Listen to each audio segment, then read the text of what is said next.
ॐ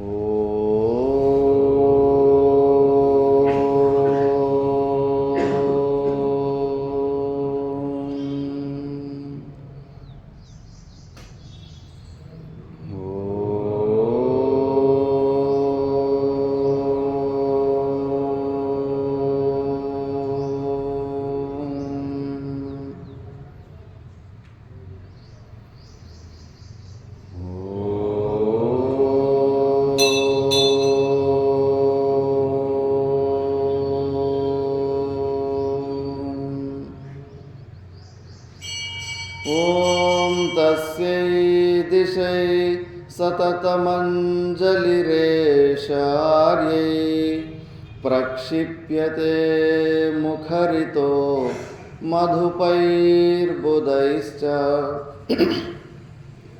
जागर्ति यत्र भगवान् गुरुचक्रवर्ती विश्वोदयप्रलयनाटकसूत्रधारी दिशन्तु शम्मे गुरुपादपांसवः दिशन्तु शम्मे గురుపాదపాంసవః.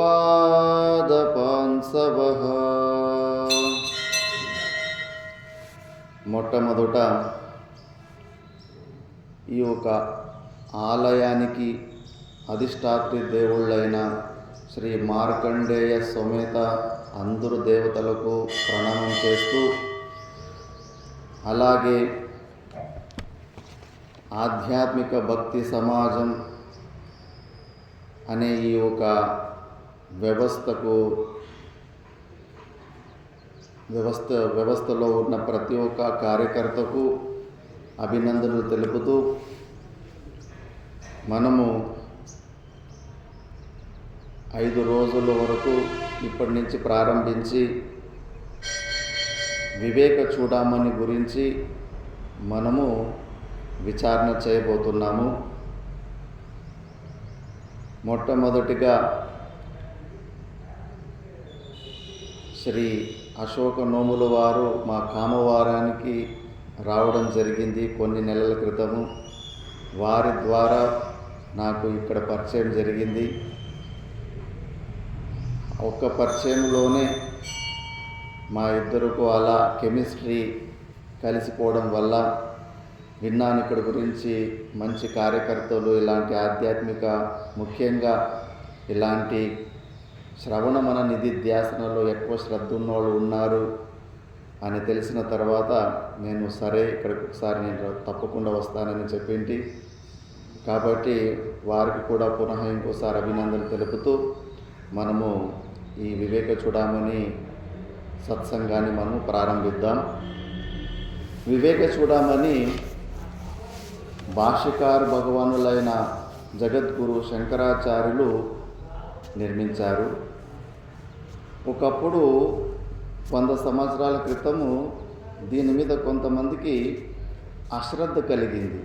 ఎందుకంటే శంకరాచార్యుల భగవానులు 10 ఉపనిషత్తులకు, బ్రహ్మసూత్రానికి, మళ్ళీ భగవద్గీతకు రాసిన భాష్యం స్టైల్ ఒకలాగా ఉంటుంది. ఈ వివేక చూడమనిలో కొద్దిగా స్టైల్ వేరుగా ఉంటుంది. అందుకే కొంతమంది ఇది జగద్గురువు అయిన శంకరాచార్యులు రాయలేదు, వాళ్ళు తర్వాత ఎవరో ఇంకెవరో శంకరాచార్యులనే పేరు ఉన్న వాళ్ళు రాసినట్టుంది అని కొంతమంది మాట్లాడుకోవడం వల్ల దీని మీద కొద్దిగా అశ్రద్ధ పెరిగింది. ఈ విషయము శృంగేరిలో ఉన్న పరమ పూజలు శ్రోత్రియ బ్రహ్మనిష్ట అవధూత లాంటి చంద్రశేఖర భారతి స్వామీజీకి వారికి ఎవరు చెప్పిన తర్వాత లేదు వివేక చూడమని ఎవరు రాసినారనేది కాదు, అందులో ఉన్న ప్రతి ఒక్క శ్లోకము శాస్త్రమే. మనకు భగవద్గీతలో కూడా పరమాత్ముడు చెప్పాడు, కార్యాకార్య వ్యవస్థతో శాస్త్రంతే ప్రమాణమని. మనకు శాస్త్రమే పరమ ప్రమాణం. సాక్షాత్తు భగవద్గీతలో పరమాత్ముడే చెప్పాడు. కాబట్టి ఇందులో ఉన్న శ్లోకము, ప్రతి ఒక్క శ్లోకము కూడా మన ఉపనిషత్తులో ఉన్నదే, వేదంలో ఉన్న వాక్యాలే అని నిరూపించడానికి చంద్రశేఖర భారతి స్వామీజీ వారు దీనికి టీకా రాయడం జరిగింది. ఇది ఎంత అద్భుతమైన గ్రంథం అంటే దీన్ని మినీ ప్రస్థానత్రయి అంటారు.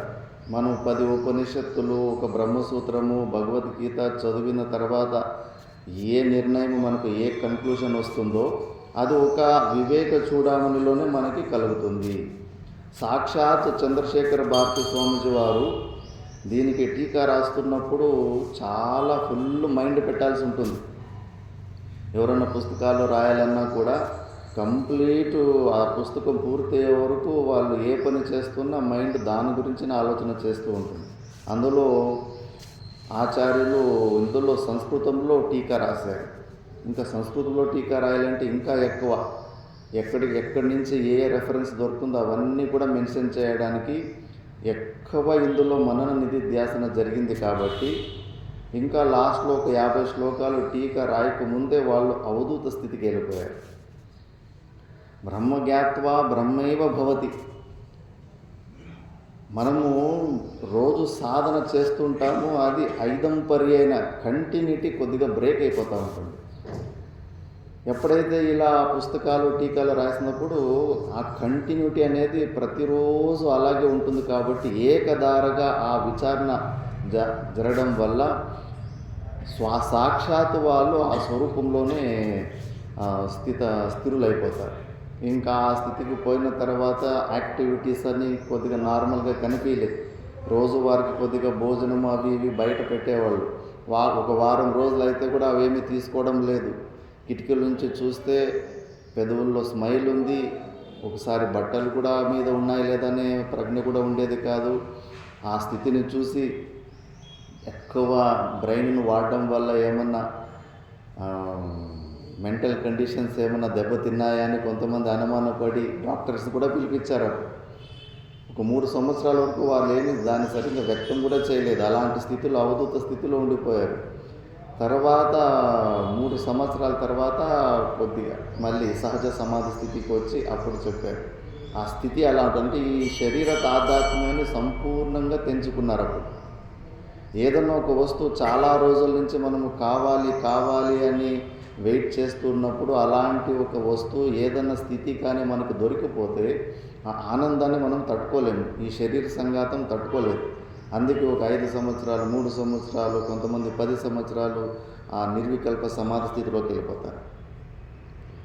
సామాన్యులైతే లాటరీ టికెట్ తగిలిందన్న విషయాన్ని తట్టుకోలేకపోతుంది శరీరం, ప్రాణాన్ని కోల్పోతుంటారు.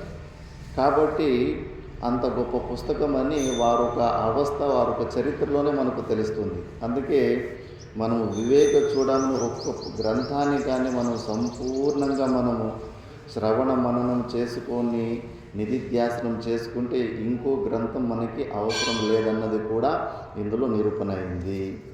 ఇందులో ఫస్ట్ మనం మంగళాచరణం, భాష్యకారుడు భగవానుడు చేసిన మంగళాచరణం గురించి విచారణ చేద్దాం. ఓం సర్వ వేదాంత సిద్ధాంత గోచరం తమ గోచరం గోవిందం పరమానందం సద్గురుం ప్రణతోస్మ్యహం. మన సనాతన ధర్మంలో మంగళాదిని, మంగళ మధ్యాని, మంగళాంతాని అని 3 సార్లు మంగళాచరణ చేసుకుంటూ ఉంటాం. మనం భగవంతుని స్మరణ లేనిది మనము ఏ కార్యము కూడా మనం ప్రారంభించము. ఎందుకంటే మనము చేసే కర్మ ఏదైనా కానీ ఈశ్వరార్పణ బుద్ధితోటి ఈశ్వరుని మనము స్మరిస్తూనే మనము ప్రారంభించాలి అనేది మన సనాతన ధర్మం. కాబట్టి భాష్యకార భగవానులు ఇక్కడ వారు గురుగారికి, పరమాత్మల స్వరూపమే అయిన వారు గురుగారికి ప్రణామం చేసుకుంటున్నారు. అహం ప్రణతోస్మి, నేను ప్రణామం చేస్తున్నాను. ఎవరికి? సర్వ వేదాంత సిద్ధాంత గోచరం. ఎందుకంటే భగవంతుడు ఇంద్రియాలకి గోచరుడు కాదు. మనసు బుద్ధులకి అంతరింద్రియము కానీ బాహ్యేంద్రియము కానీ ఏ ఇంద్రియానికి గోచరము కాడు. గోచరడం అంటే ఆబ్జెక్టిఫై అవ్వడం. మనం ఈ పుస్తకాన్ని, మైక్ని తెలుసుకున్నట్టుగా మనము దాని పరమాత్మని, మన స్వరూపాన్ని విషయీకరించలేము. మనము ఏదన్నా మన బుద్ధి ద్వారా మనము గ్రహించగలిగితే దానికి కనీసం ఒక గుణమన్నా ఉండాలి, ఒక రూపమన్నా ఉండాలి, ఏదో ఒకటి బుద్ధి గ్రాహ్యానికి సంబంధించిన ఒక లక్షణమన్నా ఉండాలి. కానీ పరమాత్ముడు త్రిగుణాతీతుడు, ఏ గుణాలు ఉండవు, ఏ ఆకారం నిర్గుణ నిరాకారుడైన స్వరూపమైన పరమాత్మని మన ఏ ఇంద్రియాలు గ్రహించలేవు. అందుకే ఇంద్రియాలకి అగోచరమైనప్పటికీ కూడా సర్వ వేదాంత సిద్ధాంత గోచరం, వేదాంత శాస్త్రానికి గోచరమంట. అంటే ఆచార్య శాస్త్ర సంస్కృత మనసా ఏవ అనుద్రష్టవ్యం. మరి మన దగ్గర ఉన్న టూల్స్ ఏంటి? మన దగ్గర ఇంద్రియాలు, మనసు, బుద్ధి తప్పితే ఇంకేమి వేరే టూల్స్ లేవు పరమాత్మని తెలుసుకోవడానికి. అందుకే శాస్త్రం చెబుతుంది మనసా ఏవ అనుద్రష్టవ్యం, ఇంద్రియాలకి అగోచరమని చెప్పి నువ్వు తెలుసుకుంటే కనుక మనసు బుద్ధుల ద్వారానే తెలుసుకోవాలని. ఎలాంటి మనసు ద్వారా అంటే శృతి ఆచార్య సంస్కృత మనసా ఏవ, వేద శాస్త్రము ద్వారా, గురువుల ఉపదేశము ద్వారా ప్యూరిఫై అయిన మనసు ఏముందో, మనసు బుద్ధులు ఉంటాయో వాటి ద్వారా మనము లక్షితం చేసుకోవచ్చు. లక్ష్యార్థము ద్వారా మనము పరమాత్మని తెలుసుకోవచ్చు. ఒక చిన్న దృష్టాంతం చెప్తాను, ఎట్లా మనము లక్ష్యం ద్వారా మనం ఎట్లా తెలుసుకోవచ్చు అని. రామాయణంలోనే ఒక దృష్టాంతం వస్తుంది. వనవాసంలో ఉన్నప్పుడు ఒకసారి అత్రి అనసూయల ఆశ్రమానికి వెళ్తారు రామ, లక్ష్మణ, సీత. ఇంకా సీతాదేవి అనసూయ దగ్గర ఉన్నప్పుడు అనసూయదేవికి వీళ్ళిద్దరిలో ఎవరు శ్రీరాముడు అన్న విషయము తెలుసుకోవాలనిపిస్తాను. అందుకే సీతాదేవిని అడుగుతుంది, వీళ్ళిద్దరిలో మీ ఆయన ఎవరు అని. పాతకాలంలో మన సనాతన ధర్మంలో మొగుడు పేరు చెప్పకూడదు, వేలెత్తి కూడా చూపించకూడదు, అలా ఉండేది శిష్టాచారం. అందుకే సీతాదేవి తెల్లగా ఉన్నాడు కదా, ఆయన నా మరిది లక్ష్మణుడు అంటే ఇంకా అర్థమైపోయింది, ఇంక మిగిలి ఉన్నది ఇంక శ్రీరాముడు అని చెప్పేసి రాముని వైపు పాయింట్అవుట్ చేయకుండానే రాముని చుట్టూ అటు ఇటు ఉన్న లక్ష్మణుని ఇండికేట్ చేసి రాముని జ్ఞానం చేసి అక్కడ జరిగిందా లేదా? అలాగే మనలో ఉన్న పరమాత్మ స్వరూపాన్ని మన బుద్ధిని లక్ష్మణుని ప్లేస్లో పెట్టి ఈ దేని ద్వారా అయితే బుద్ధిలో ఉన్న వృత్తులను కూడా తెలుసుకోగలుగుతున్నామో అదే మన స్వరూపము అని అలా మనము లక్ష్యార్థము ద్వారానే మన స్వరూపాన్ని మనము తెలుసుకోవడానికి వీలవుతుంది. మరి ఆ బుద్ధిలో ఉన్న వృత్తులని కూడా సాక్షిభావంలో చూసుకునే సామర్థ్యం ఎలా వస్తుందంటే సర్వ వేదాంత సిద్ధాంత గురువులు ఉపదేశించిన సర్వ వేదాంత సిద్ధాంతాల సారం ఏదైతే ఉందో అలాంటి ఉపనిషత్తు ఉపనిషత్తు వాక్యాల ద్వారా, ఆ శబ్దాల ద్వారా, గురువుల ఉపదేశము ద్వారా మనకి మన మనసుకు మన బుద్ధికి ఆ సామర్థ్యం వస్తుంది. అందుకే గురువు అంటే ఆ నిర్గుణ నిరాకార స్వరూపుడైన పరమాత్ముడే గురువు. మనము గురువు శరీరము చూడకూడదు. మనము అలాంటి గురువు నా గురువు సర్వ వేదాంత సిద్ధాంత గోచరుడు. మళ్ళీ తమ అగోచరం అంటే ఇంద్రియాలకి అగోచరుడు. మళ్ళీ అలాంటి గోవిందుణ్ణి, పరమానందుని, సద్గురుని నేను ప్రణామం చేస్తున్నాను అని భాష్యకార భగవానులు ఇలా వారు ప్రణామం చేశారు. దాని తర్వాత మొదటి శ్లోకం వస్తుంది. జంతూనాం నరజన్మ దుర్లభమత పుంస్త్వం తతో విప్రత తస్మాద్వైదిక ధర్మ మార్గపరత విద్వత్వమాస్మాత్ పరం ఆత్మానాత్మ వివేచనం స్వనుభవో బ్రహ్మాత్మనా సంస్థితిః ముక్తిర్నో శతకోటి జన్మ సుకృతైః పుణ్యైర్వినా లభ్యతే. ఈ శ్లోకంలోనే షడ్లింగ తాత్పర్యాల ద్వారా ఈ గ్రంథము బ్రహ్మ విద్య గురించే చెబుతుంది అని నిరూపణ అవుతుంది. ఉపక్రమ, ఉపసంహార, అభ్యాస, అపూర్వత, అర్థాపత్తి, అర్థవాద, ఇవన్నీ కొన్ని 6 షడ్లింగ తాత్పర్యాలు అంటారు. ఏ గ్రంథమైనా ఈ గ్రంథము దేని గురించి చెప్పబోతుంది అని ఈ ఒక శాస్త్రంలో ఈ షడ్లింగ తాత్పర్యాలను చూసి ఈ గ్రంథము ముఖ్యంగా ఇది బ్రహ్మ విద్య గ్రంథమా లేదా లౌకికమైన గ్రంథమా అని నిర్ణయం చేసుకోవచ్చు మనం. కాబట్టి ఈ శ్లోకంలో సంపూర్ణ వివేక చూడామణిలో మనము దేని గురించి మనం తెలుసుకోపోతున్నామో మొత్తం ఇందులోనే దొరుకుతుంది. ఇందులో భాష్యకార భగవానులు ఫస్ట్ చెప్పారు, జంతువునాం నరజన్మ దుర్లభ. జంతువులలో నరజన్మ చాలా దుర్లభము. దుర్లభం అంటే దుఃఖేన లభ్య ఇది దుర్లభ.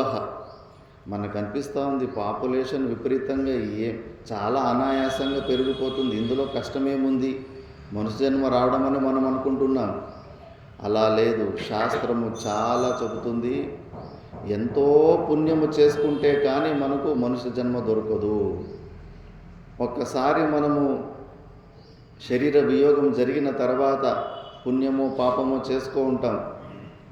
శుభైరాప్నోతి దేవత్వం నిషిద్ధైర్ ఆప్నోతి నారకీం తను పుణ్యపాపాభ్యాం ఉభాభ్యాం మానుషం లభతే అవశః. ఎక్కువ పుణ్యం చేసుకుంటే స్వర్గాది లోకాలకు వెళ్తూ ఉంటాం, ఎక్కువ పాపం ఉంటే నరకానికి వెళ్తూ ఉంటాం. 2 మిక్స్ ఉన్నప్పుడు భూలోకానికి వస్తూ ఉంటాము. ఈ భూలోకానికి వచ్చి పశువులాగానే కేవలం శరీర నిర్వహణ కోసమే జీవించి పశువులాగానే మనము వదిలిపెట్టేస్తే మన శరీర వియోగమైన తర్వాత ఏదో పుణ్యం ఉంటే స్వర్గానికి కొన్ని రోజులు పోయి లేదా నరకానికి పోయినప్పుడు ఆ స్వర్గంలో మన పుణ్యం క్షీణమైపోయేటప్పుడు అక్కడ 90,000 సంవత్సరాల ఆయుష్ ఉంటుంది. స్వర్గంలో అందరికీ 30 సంవత్సరాల వయసు ఉంటుంది. ఈ వృద్ధావస్థ ఉండదు, ఆకలి దప్పులు ఉండవు, కొంచెం ఫెసిలిటీస్ భూలోకం కన్నా చాలా బాగుంటాయి అక్కడ. కానీ ఆ పుణ్యము క్షీణమైపోయిన తర్వాత ఒక్క క్షణం కూడా ఉంచరు, మెడలు పట్టి కిందికి నెట్టేస్తారు, శాస్త్రం చెబుతుంది. అప్పుడు ఆ దుఃఖం ఇప్పుడు కూడా అంతే. మనకు ఏదన్నా విపరీతమైన కష్టాలు వచ్చినప్పుడు మన బాడీ టెంపరేచర్ విపరీతంగా పెరిగిపోయి చెమటలు వచ్చేస్తాయి. ఆ దుఃఖం స్వర్గం నుంచి మళ్ళా భూలోకానికి పోయి గర్భవాసం నుంచి అన్ని దుఃఖాలు గుర్తుకొస్తూ ఉంటాయి ఆ జీవికి. ఆ దుఃఖం తట్టుకోలేక ఆ టెంపరేచర్కి ఆ స్వర్గంలో ఉన్న శరీరము ఐస్ కరిగినట్టు కరిగిపోతుంది ఆ టెంపరేచర్కి. మళ్ళీ ఆ ఒక డ్రాప్ వచ్చేసి మేఘంలో వచ్చి ఉంటుందంట ఆ జీవుడు. ఆ మేఘము సముద్రంలో ఎక్కువ మేఘాలు వర్షాలు సముద్రం మీదనే పడుతూ ఉంటాయి. ఆ సముద్రంలో పడిందంటే మన సంచిత కర్మ ఎంత ఉంటుందంటే 84 లక్షల జీవరాశుల్లో కూడా పోయి వచ్చేలాంటి పుణ్య పాప కర్మలన్నీ రెడీగా చేసుకో ఉంటారు. ఎందుకంటే మనం నడుచుకుంటూ పోతూ ఉంటే అన్ఇంటెన్షనల్గానే ఎన్నో చీమల మీద అడుగు వేసింటాం, సూక్ష్మంగా మనము చూడలేకపోతుంటాం, ఎంతోమందికి దుఃఖానికి కారణమవుతూ ఉంటాం. పుణ్యము పాపము పుణ్యం కర్మలు కూడా ఎన్నో జరిగిపోయి ఉంటాయి. కాబట్టి ఏది చేసినా మనము మనసా వాచా కర్మన ఎలాంటి పాపం చేసినా ఎలాంటి పుణ్యము చేసినా కూడా మన అకౌంట్లోనే డిపాజిట్ ఉంటుంది. దాన్నే సంచిత కర్మ అంటారు. తెలుగులో కూడా సంచి అంటారు కదా, సంస్కృత పదం నుంచి వచ్చింది సంచిత కర్మ, అది సంస్కృత పదమే. ఎంత స్టాక్ ఉంటుందంటే మనము 84 లక్షల జీవరాశులు ప్రతి ఒక్క జీవరాశికి పోయేంతటి పాపకర్మలు మన దగ్గర ఉంటాయి. కాబట్టి సముద్రంలో ఆ వర్షం పడిందంటే మేఘంలో ఉన్న జీవుడు మళ్ళీ అక్కడ జలచరాల యోనీలు, అవి ఎన్ని యోనీలో అక్కడ ఉంటుందో అప్పటికి ఆ ప్రారంధం ఉద్భుతమై చేపనో కప్పనో తిమింగళమో ఏదో ఒకటి అలా కొన్ని జన్మలు కొన్ని కల్పలు అలా వేస్ట్ అయిపోతుంటాయి. మళ్ళా జీవుడు మళ్ళీ ఇదే ప్రాసెస్లో మళ్ళా మేఘంలోకే వచ్చి అడవిలో ఎక్కడన్నా వర్షం పడిందా, అడవిలో కూడా ఎన్నో ప్రాణి పక్షులు జంతువులు ఉంటాయి, ఆ యోనిలోకి పోయి అవన్నీ అనుభవించాల్సిన పరిస్థితి వస్తుంటుంది. మళ్ళీ మేఘంలోకి వెళ్ళి మళ్ళా ఆ మేఘం ఎక్కడన్నా పొలం మీదనో ఏదైనా పండ్ల చెట్టు మీద పడిందనుకో, ఆ పొలంలో ఉన్న ఆ ధాన్యం రూపంలో ఉంటాయి ఆ జీవులు. ఆ ధాన్యాన్ని ఒక నపుంసకుడు భక్షించిన అఖండ బ్రహ్మచారి భక్షించిన, సన్యాసి భక్షించిన పిల్లలు పుట్టే అవకాశం ఉంటుంది. మళ్ళా మూత్రము ద్వారా బయటికి పోయి మళ్ళా మేఘంలోకి పోవాల్సి ఉంటుంది. మళ్ళీ ఆ మేఘం వచ్చి ఎక్కడన్నా ఎలాంటి చోట పడాలంటే అందులో పండిన ధాన్యం కానీ పండు కానీ ఒక సద్గృహస్థుడు, పిల్లలు పుట్టే యోగమును ఒక సద్గృహస్థుడు దాన్ని తింటే అప్పుడు అందులో కూడా ఒక వీర్యంలో కూడా పెద్ద పైపోటీ ఉంటుంది. ఆ పైపోటీలో ఒక్కసారి జన్మకు రావడానికి వీలవుతుంది. ఈ ప్రాసెస్ చాందోగ్య ఉపనిషత్తులో వస్తుంది. కొన్ని కల్పాలు దాటిపోతాయి ఒకసారి మనుష్య జన్మ మిస్ చేసుకుంటే కనుక మళ్ళీ మనుష్య జన్మ రావడానికి. ఏదో ఎక్కువ పుణ్యకర్మలు చేసుకున్న వ్యక్తికి మళ్ళీ ఇంకోసారి మనుష్య జన్మ వచ్చే అవకాశాలు ఉంటాయి. కాబట్టి అందుకే ఇది దుర్లభం అన్నారు. దుఃఖేన లభ్య, చాలా కష్టపడితే కానీ మనకి ఈ మనిషి శరీరం రాదు. ఎందుకంటే మిగతా జీవుల కన్నా ఈ మనిషిలో మనకు ఫిజికల్ అడ్వాంటేజెస్ కూడా ఉన్నాయి. ఈ శరీరం, చేతులు, కాళ్ళు, ఈ డిజైన్లో ముఖ్యంగా ఎక్కువ ఏంటి డిఫరెంట్ అంటే మనకు ఒక బుద్ధిని ఇచ్చాడు భగవంతుడు, ఆప్షనల్ మైండ్. సర్వైవ్ అవ్వడానికి ఉన్న బుద్ధి కాదు. ప్రాణులు, పక్షులు కూడా అవి కూడా పెళ్లి చేసుకుంటున్నాయి, పిల్లలు కంటున్నాయి, బాగా సేఫ్టీగానే ఇప్పటి వరకు అనాది కాలం నుంచి వాటి పిల్లల పరంపర కూడా ఇప్పటి వరకు అంతం కాకుండానే వస్తున్నాయి. మనమే వాటిని అంతం చేస్తాం కానీ అవి కూడా పిల్లల్ని బాగానే సాకుతూ ఉంటాయి. ఆ బుద్ధి కాదు. ప్రాణుల్లో కూడా బుద్ధి ఉంటుంది. ఒకటి ప్రాణుల్లో బీవర్ అని ఒక జంతువు ఉంటుంది, పందికొక్కు కన్నా కొద్దిగా పెద్ద సైజులో ఉంటుంది. అది ప్రాణులలో ఇంజనీర్ అంటారు దాన్ని. పెద్ద పెద్ద చెట్లని పళ్ళతోనే కొరికి కింద పడేసి డ్యాములు కట్టేస్తుంది, అది చెరువు కట్టలు కట్టేస్తుంది. ఎంత పెద్ద ఒకసారి ఆ కట్ట తెగిందంటే కన్నా ఫ్లడ్స్ వచ్చినట్లు వస్తూ ఉంటాయి. అంత పెద్ద చెరువు కట్టని కట్టేస్తుంటుంది. ఆ చెరువు కట్ట లోపల ఇల్లు చేసుకుంటుంది. అక్కడే నీళ్ళు ఆగి చిన్న చిన్న చేపలు, పెద్ద పెద్ద చేపలు అయి ఆ నీళ్ళు లోపలికి పోయి దాని ఇంటి లోపలికి పోవాలి. ఏ జంతువు నుంచి దానికి తొందర లేదు. మళ్ళీ అక్కడే చేపలు ఉంటాయి కాబట్టి హోమ్ డెలివరీ అయినట్టు అక్కడే చేపలు దొరుకుతూ ఉంటాయి. మరి దానికన్నా సుఖమైన జీవితం మనం గడుపుతున్నామా? లేదు. ఆ విషయంలో ప్రాణులే ఎంతో సుఖంగా ఉన్నాయి. అలాంటి బుద్ధి కాదు. భగవంతుడు మనకు ఆత్యంతిక దుఃఖ నివృత్తి, పరమానంద ప్రాప్తి, కంప్లీట్గా మన దుఃఖాలను కంప్లీట్గా తొలగించుకొని పరమానంద స్థితిని పొందేలాంటి ఒక ఆప్షనల్ మైండ్ ఇచ్చాడు. ఇది జంతువులకు లేదు, ప్రాణి పక్షులకు ఈ ఆప్షన్ లేదు. అవి ప్రోగ్రాముడు రోబోట్ లాగా పూర్వజన్మలో చేసుకున్న పుణ్యపాప కర్మలనే అనుభవించేసి అలా జీవితము ఖతమైపోతుంది. మనకు అలా లేదు. మనము తెలుసుకుంటే మనకు పురుషార్థం ఉంది కాబట్టి మనము తెలుసుకుంటే మనము కంప్లీట్గా ఈ దుఃఖాలని తొలగించుకోవచ్చు. మనము కూడా ఆలోచించుకోవాలి, మనిషి జన్మ ఎందుకు వచ్చింది, పర్పస్ ఆఫ్ లైఫ్ అంటే ఏంటి. అన్ఎగ్జామిన్డ్ లైఫ్ ఈజ్ ఎ డిజాస్టర్ అని సాక్రటీస్ అంటాడు. అవిచారిత సిద్ధమైన జీవితము నాశనానికి గురి అవుతుంది అని. విచారించాలి, ఎందుకు మనిషి జన్మ వచ్చింది. మనము ఆస్తికులం కాబట్టి శాస్త్రమే చెబుతుంది, ధర్మార్థ కామ మోక్ష పురుషార్థేషు మోక్ష ఏవ పరమ పురుషార్థ. Enlightenment is the only purpose of life. మోక్షాన్ని పొందడానికే మనకి మనుష్య జన్మ వచ్చింది, శాస్త్ర ప్రమాణం ఉంది.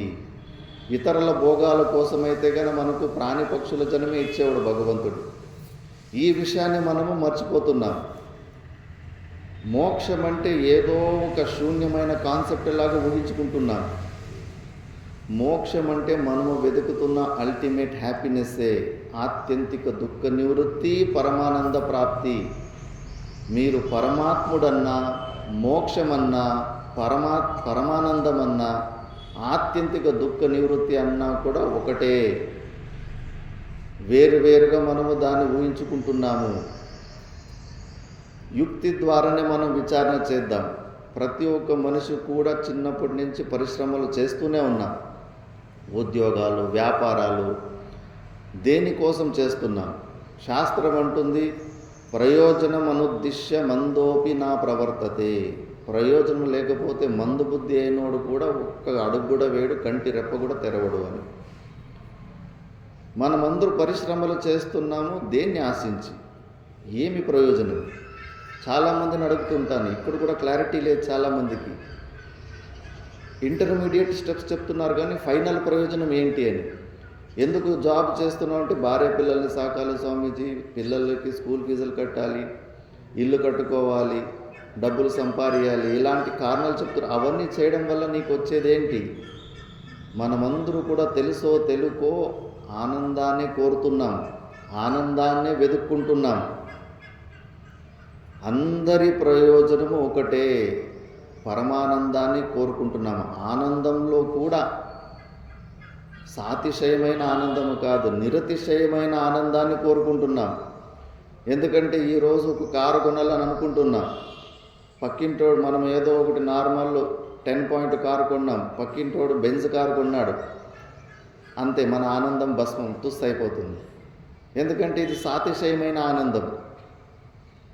కాబట్టి ఇలాంటి వేరే ఆనందము పక్కలోకి వచ్చినప్పుడు మన ఆనందము అక్కడ భస్మమైపోతూ ఉంటుంది. మనం ఎలాంటి ఆనందాన్ని పొందాలని కోరుకుంటున్నామంటే నిరతిశయమైన ఆనందం. అలా ఎలాంటి ఆనందాన్ని పొందిన తర్వాత మిగతా ఆనందాలు దాని ముంగుటే దేనికి పనికి రాకుండా అవుతాయి. అలాంటి అల్టిమేట్ హ్యాపీనెస్ కోసమే మనం అందరూ ప్రయత్నం చేస్తున్నాం. యుక్తి ద్వారా మనం విచారణ చేస్తే కూడా, ఇప్పుడు శాస్త్రం కూడా ఇదే మాట అంటుంది. ఆ బ్రహ్మస్తంభ పర్యంతై సర్వే ప్రాణిభిః సుఖస్య ప్రవృత్తిరస్తి దుఃఖస్య నివృత్తిరస్తి స్వరసత ఏవ. బ్రహ్మ నుంచి చీమ వరకు ప్రతి ఒక్క జీవి కూడా సుఖాన్ని పొందాలని, దుఃఖాన్ని తొలగించుకోవాలని ప్రయత్నాలు చేస్తున్నాయి. స్వరసత ఏవ, ఉపదేశాలు కూడా అవసరం లేదు, స్వాభావికంగానే ఈ ప్రయత్నాలు చేస్తున్నాయి అన్ని జీవులు. Natural tendency. ఇప్పుడు ఇలా విచారణ చేసినప్పుడు ఓహో మనకందరికీ కావాల్సి ఉండేది అల్టిమేట్ హ్యాపీనెస్సే. మరి ఎందుకు అలా అనుకుంటుంది? మనమందరూ కూడా ఆనందాన్ని ఎందుకు కోరుకుంటున్నామో ఇంకో స్టెప్ విచారణ చేయాలి. నేను దుఃఖంగా ఉండాలి అని ఎందుకు కోరుకోవడం లేదు?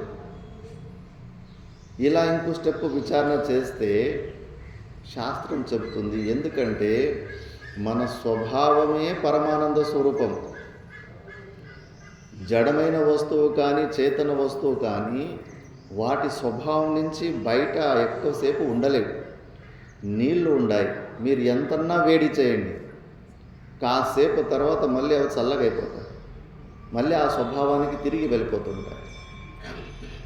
కాబట్టి శాస్త్రం చెబుతుంది, ఆనందరస ఆనందగణ తరతి శోకం ఆత్మవిత్.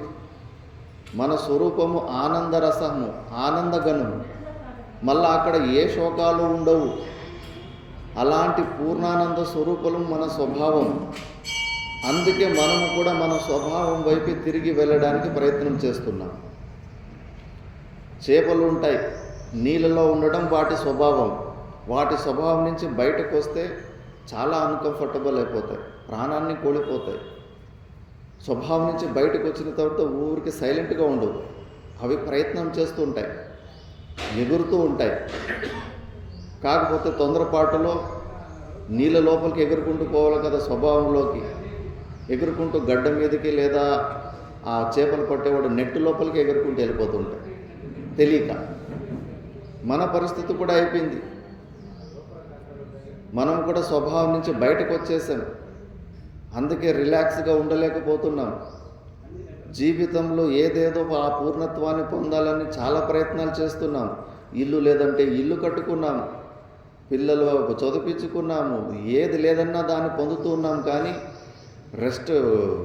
రెస్ట్ మాత్రం దొరకడం లేదు, మైండ్ పీస్ మాత్రం దొరకడం లేదు. ఇంకా అప్డేట్ కావాలనిపిస్తూనే ఉంది. ఈరోజు 10 కోట్లు ఉంటే ముందు 1 కోటి రూపాయలు ఉంటే చాలు, మంచిగా హాయిగా ఉండొచ్చు అని అనుకున్నాం. ఆ 1 కోటి రూపాయలు వచ్చిన తర్వాత పోనీ సైలెంట్గా పీస్గా ఆనందంగా ఉన్నామంటే లేదు, ఇంకా అప్డేట్ కావాలనిపిస్తూ ఉంది. 10 కోట్లు కావాలనిపిస్తూ ఉంటుంది, 10 కోట్లు వస్తే 100 కోట్లు కావాలనిపిస్తూ ఉంటుంది. అప్డేట్ అవుతూనే ఉన్నాము. చూస్తారు కదా కొంతమంది పెళ్ళిళ్ళు, ఎందుకంటే ప్రతి ఒక్క వ్యక్తి కూడా ఆనందాన్నే కోరుకుంటున్నాడు. అతనికి ఆనందం అంటే ఏమని తెలియదు. ఆ చేప ఎలాగ తొందరపాటులో బయట పురుషార్థం చేస్తూ ఉంటుందో స్వభావానికి తిరిగి వెళ్ళడానికి, మనము కూడా మనలో ఉన్న ఆనందం అంతర్ముఖి కాకుండా బహిర్ముఖి అయి రాంగ్ ప్లేస్లో వెతుక్కుంటున్నాము. ప్రపంచంలో మనము పూర్ణత్వాన్ని వెతుక్కుంటున్నాము. మనకు భిన్నంగా మనము ఆనందాన్ని వెతుక్కుంటూ ఉండాము. ఎంత మీరు ప్రయత్నము చేసినా ఆ పూర్ణానందము బయట విషయంలో దొరకదు. మీరు ఇప్పుడు చూసే ఉంటారు, అంబానీ గారు వారికి ఒక కొడుకు పెళ్ళి 6 నెలలు చేశారు. సామాన్యంగా ఒక 2-3 రోజులు 5 రోజులు చేస్తారు. పిల్లలకి పెళ్ళి చేసినప్పుడు గ్రాండ్గా చేస్తామా లేదా? ఎందుకు చేస్తాము? 10 మంది చూసి అబ్బా చాలా గొప్పగా పెళ్లి చేశారు అని మంచిగా పొగుడుకొని అని. ఎందుకంటే వాళ్ళందరూ అలా పొగుడుతూ ఉంటే మనకు ఒక సాటిస్ఫాక్షన్, ఏదో మంచిగా గ్రాండ్గా చేశాము. దానివల్ల మనకు కొద్దిగా సాపేక్షమైన ఆనందం వస్తూ ఉంటుంది. అంబానీ 6 నెలలు చేశారంటే 5 రోజులు పొగిడితే ఆయనకు ఆనందం అనిపిస్తలేదు. 6 నెలలు ప్రపంచమంతా చూసి పొగుడుకోవాలి, అప్పుడు ఆయనకు ఆనందం. ఇందులో ఎంత డిపెండెన్సీ ఉంది, దానివల్ల ఎంత పరిశ్రమ చేస్తున్నావు నువ్వు. ప్రతి ఒక్కరు దాన్నే వెతుకుంటున్నారు, కానీ అది ఎక్కడ ఉంది, ఎలా పొందాలనే విషయంలో మాత్రము అజ్ఞానం ఉంది. అందుకే శాస్త్రం చెప్తుంది, నాయనా నువ్వు వెతుకుతున్న పరమానందము నీ దగ్గరే ఉంది. పూర్ణమదః పూర్ణమిదం పూర్ణాత్ పూర్ణముదచ్యతే. You are complete. నువ్వు అజ్ఞానం వల్ల అనవసరంగా నీ దగ్గర ఆనందం లేదు అనుకొని నువ్వు బయట వెతుక్కుంటున్నావు. నువ్వు వెతుకుతున్న ఆనందము నీ దగ్గరే ఉంది. ఈ క్లారిటీని మనం తెచ్చుకోవాలి. ఇప్పుడు మన కళ్ళద్దాలు అక్కడక్కడ పెట్టి మర్చిపోతుంటాం. ఒకసారి టేబుల్ మీదనే పెట్టి ఉంటాం, కళ్ళ ద్వారా చూసి కూడా ఉంటాం, కానీ అక్కడ లేవు అనే ఒక భ్రాంతి పుడుతుంటుంది. ఆవరణ శక్తి, అలర్ట్నెస్ మిస్సింగ్ మైండ్, దాన్నే ఆవరణ శక్తి అంటారు. ఒక్కసారి మన దగ్గర మన కళ్ళద్దాలు ఉండి కూడా లేదు అని నిర్ణయం వచ్చిన తర్వాత నీ ద్వారా ప్రవృత్తి కర్మలు అయిపోతాయి. బాత్రూంలో పోయి వెతుకుతావు, ఆ రూమ్లో పోయి వెతుకుతావు, సెల్ఫ్లో వెతుకుతావు. అయ్యో అప్పుడే అక్కడెక్కడో చెట్టు కింద కూర్చో ఉంటే అక్కడేమైనా పెట్టినానేమో, అక్కడ పోయి వెతుకుతావు. నిన్ను ఉరికి తెచ్చేస్తుంది మాయ. నిన్ను ఒక్కసారి నీ దగ్గర ఏదైనా వస్తువు ఉండి కూడా నీ దగ్గర లేదు అనుకుంటే మాత్రము నీ చేత విపరీతమైన పరిశ్రమ చేపించేస్తుంది. సేమ్ అలాగే మనలో మనం వెతుకుతున్న పూర్ణానందము మనలో ఉండి కూడా మనము దాన్ని గ్రహించక, దాన్ని సొంతం చేసుకోలేక బయట మనం వెతుక్కుంటున్నాము. మాయ మనల్ని బయట పొందేలాగా మనకు భ్రాంతి పుట్టిస్తుంది. ఎలా ఉంది స్వామీజీ, మనలోనే ఆనందం ఉంటే నాకు తెలియకపోదా?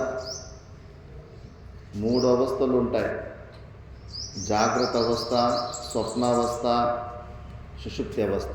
ఇప్పుడు ఉన్నది మనము జాగ్రత్త అవస్థ. స్వప్నాలు వచ్చేది స్వప్నావస్థ, నిద్రలో.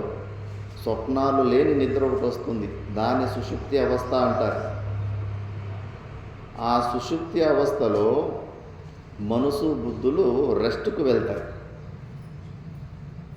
ఆ మనసు బుద్ధులు రెస్ట్కు వెళ్ళిన తర్వాత మనకి ఈ ప్రపంచం కనిపించదు. ఈ శరీర తాదాత్మ్యం కూడా ఆ క్షణంలో ఉండదు. అప్పుడు మనకు బయట నుంచి ఏ ఒక్క దుఃఖము రావడానికి ఆస్కారమే ఉండదు.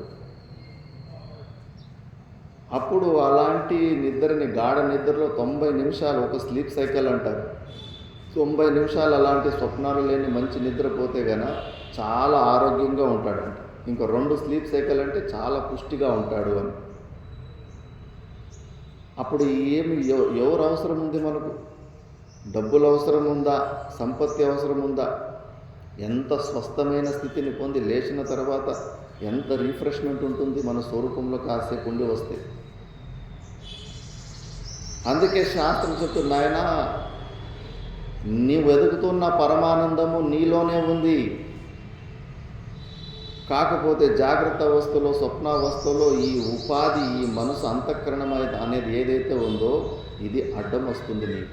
నీలో ఉన్న ఆనందత్వము నువ్వు వ్యక్తం చేసుకోలేకపోతున్నావు. లేకపోతే నువ్వు పూర్ణానంద స్వరూపుడు అయినావు. దాన్ని మనము తెలుసుకొని సొంతం చేసుకోవాలి. కర్ణుడి దృష్టాంతం బాగా గుర్తుపెట్టుకోండి. తను కుంతిపుత్రుడే అయి ఉంటాడు, కానీ స్టార్టింగ్లో ఆ విషయం తెలియక తనను ఎవరన్నా సూతపుత్రుడు, రాధేయుడు అన్నప్పుడు కుమిలిపోతూ ఉంటాడు. కుంతిపుత్రత్వం అనే ధర్మము తనలో ఉండి కూడా దాన్ని తెలుసుకొని సొంతం చేసుకోకుండా పోతే ఆ ఆనందం పొందలేకపోయాడు. మళ్ళీ ఎప్పుడైతే తను తెలుసుకుంటాడో నేను కుంతిపుత్రునని, అప్పుడు తను మళ్ళీ సూతపుత్ర అంటే తనకు బాధ అయ్యేది కాదు. మనము కూడా అంతే. మనము ఆనంద స్వరూపులమై అయి ఉండి కూడా ఆ విషయాన్ని మనము తెలుసుకొని సొంతం చేసుకోకుండా పోతే మనలో ఉండి కూడా మనము ఆనందాన్ని పొందలేకపోతుంటాం. కాబట్టి మనము శాస్త్రం చెబుతుంది, నాయన నువ్వు వెతుకుతున్న ఆనందం నీలోనే ఉంది అని చెప్పేసి. మరి ఇలాంటి మోక్షతత్వము మనకు తెలవాలంటే మనుష్య జన్మలోనే అవకాశం ఉంటుంది కదా. ప్రాణి పక్షులకి ఎక్కడన్నా అవకాశం ఉంటుందా? కాబట్టి అందుకే జంతువునాం నరజన్మ దుర్లభమత. ఆ మనుష్య జన్మ వచ్చిన తర్వాత భాష్యకార భగవానులు ఈ గ్రంథం రాసేటప్పుడు అప్పటికి వర్ణాశ్రమ ధర్మాలన్నీ సక్రమంగా జరుగుతూ ఉండే. అప్పట్లో పుంస్త్వం, ఇంకా మగవాడుగా పుట్టడం ఇంకా స్పెషల్ అడ్వాంటేజెస్ ఉన్నాయంటున్నారు భాష్యకార భగవానుడు. ఇప్పటికీ కూడా పరివ్రాజక జీవన విషయంలో మగవాళ్ళు సన్యాసము తీసుకొని స్వేచ్ఛగా సంచారం చేసినట్టు స్త్రీలకు అంత సౌలత్తు లేదు. కొంచెం కష్టమే ఉంది ఆధ్యాత్మిక జర్నీ ఇప్పుడు కూడా. అయినప్పటికీ కూడా ఇప్పుడు ఫెసిలిటీస్ ఉన్నాయి కాబట్టి వాళ్ళు కూడా ఆధ్యాత్మిక ప్రయాణంలో ఇప్పుడు మంచిగా శ్రవణ మన నిధిధ్యాసనాలు చేసుకోవడానికి అవకాశం ఉంది. ముందు కాలంలో అయితే చాలా తక్కువ ఉండే. కాబట్టి మనిషి జన్మ పుట్టిన తర్వాత ఇంకా పురుషుడిగా పుట్టడం ఇంకా దుర్లభం అన్నారు. అందులో మళ్ళా విప్రత అంటే బ్రహ్మ జిజ్ఞాసులు ఉండే కులంలో పుట్టడము ఇంకా దుర్లభం అంటారు. కొంతమందిలో పేరెంట్స్కు తెలియదు, గ్రాండ్ పేరెంట్స్కు తెలియదు మోక్షం అంటే ఏంటి, మనిషి జన్మ ఎందుకు వచ్చిందని. అక్కడ మనకి ఇన్ఫర్మేషన్ దొరకడం కూడా కష్టంగా ఉంటుంది. అని అదే ఒక మంచి ఆధ్యాత్మిక ప్రవృత్తి ఉన్న ఇండ్లలో పుడితే గన పుట్టిన చిన్న పిల్లోడికి ఈ మోక్షం అంటే ఏంటి చిన్న వయసులోనే మోక్ష సాధనాల గురించి చిన్న వయసులోనే తెలిసిపోయే అవకాశం ఉంటుంది. కాబట్టి అలాంటి ఇంట్లలో పుట్టడం ఇంకా దుర్లభం అన్నారు.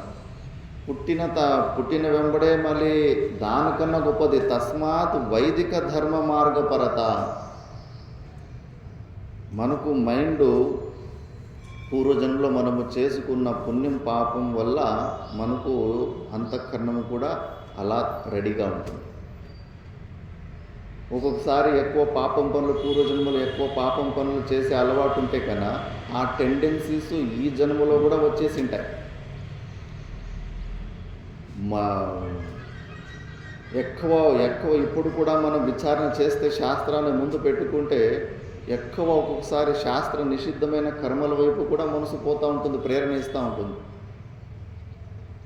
మన మనసు శాస్త్రవిహితమైన కర్మలు చేయడానికి ప్రేరణ ఇస్తుందంటే కనుక మనము అది పూర్వజన్మ పుణ్యం అనుకోవాలి.